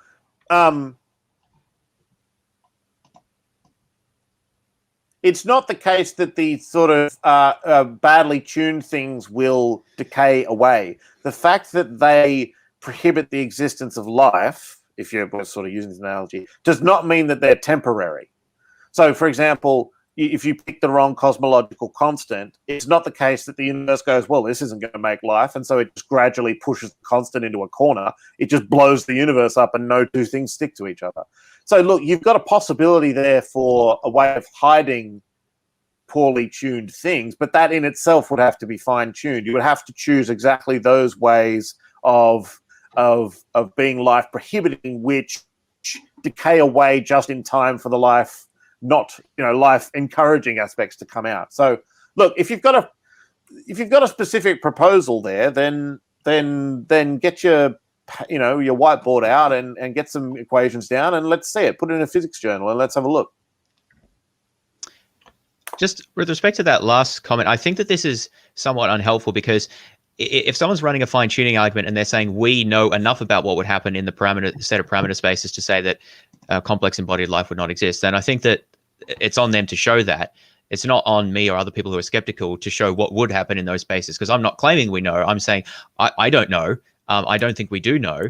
And I don't think it's sort of really works to say, well, you prove what would, or like you prove that it is possible to have life there. I think that I don't think that's how this sort of argument should work. It's the person who's making the claim needs to show that we have found out to sufficient, confidence, and we know what would happen in these set of spaces, parameter spaces. Awesome. Well, if we wrap it up around here, then, is there anything that you guys want to say just in conclusion? I hope it's been kind of profitable for both of you, because I think you both challenged each other's views and given a good account of yourselves, and I've really enjoyed listening in. Is there anything you want to say first, James, about how you've found it? Yeah, I just wanted to thank Nathan for organizing this. Thank Luke for coming on and chatting. I think we exchanged some interesting ideas here. Maybe I'll just say where I'm at the moment. So I'm not convinced that we do know enough about what the parameter space looks like. I think that there's lots of uncertainty about many deep questions in physics. I mentioned a few of them before, like the nature of dark energy and reconciling quantum mechanics and general relativity. And there's a host of other issues as well. And our ignorance of what conditions would be under what conditions life could exist if many things were different about the universe. I'm not convinced that we really do have a good knowledge there, even if there are certain things we can say, well, yeah, if this particular combination existed, maybe life wouldn't exist. But it's not enough to say that there's some combinations that life wouldn't exist. We have to we really have to make a claim that we know, we can claim to have knowledge of a representative subset or sample of the entire range of spaces that's relevant. And I haven't seen anything to convince me that that's the case. And maybe I can turn that into a question to Luke in terms of what would be the best resource to convince me that we do know that. And before he answers that, I guess the other thing is that if I was convinced of that, then the next question would be, how to establish that this was God. And I'm not convinced of that either, but I'll pass over to Luke. I could see where his fingers pointed. Do you want to close yourself out? Sorry. So, yeah, let me just finish by making a claim that then James can't respond to. No. I'd just say, look, you do have to sort of piece the bits together, because when we do scientific, it is true that in the scientific literature, we're looking at specific bits and pieces of what happens in this process and that process. So the reason why it might seem a bit piecemeal is just because we're trying to, solve these equations and do theoretical physics properly and be as careful as we can. So the sorts of books that are going to give you and resources that are going to give you the broad overview is, of course, that's what we were trying to do in A Fortunate Universe, Geraint Lewis and me. And I'd say Barrow and Tipler's book from 1986 is still pretty good. The nice thing about it is there's calculations in there. There are equations, there are derivations, so you could actually see for yourself what happens if I change these numbers. The confidence that I'm sort of, obviously I have and James doesn't have in terms of what would happen is precisely because I can deal with these, I can look into these equations and actually derive stuff, and I know what forces are relevant. I know what happens when you change these numbers, because we have, to some extent, the ability to do those sorts of calculations. So, the review paper I wrote on fine-tuning, although it's almost 10 years, ooh, blimey, getting old, almost 10 years old now, just called The Fine-Tuning Universe for Life, published with publications of the Astronomical Society of Australia. So that the sort of broad overview, you could also think of the Cosmic Jackpot by Paul Davis is an excellent book as well. Look, I'd encourage you to try and get that broad view of what's going on here. In terms of the theology, again, look, you got to dig in. I'm not a theologian. That paper, A Reasonable Little Question, is the best I can do for laying out the philosophy of this thing. But I think Swinburne's particularly good on this sort of thing. And hopefully at some point, Robin Collins gets off his backside and actually publishes the book that he's been promising for about 10 years. And that'll be good. So, yeah, an interesting topic. So get into it is what I'd say to all involved. Awesome. Yeah, so thank you everyone for watching. I hope you've learned something. If you've enjoyed the video, be sure to just like it and share it around with your friends, see what they think. Thanks everyone, and see you soon.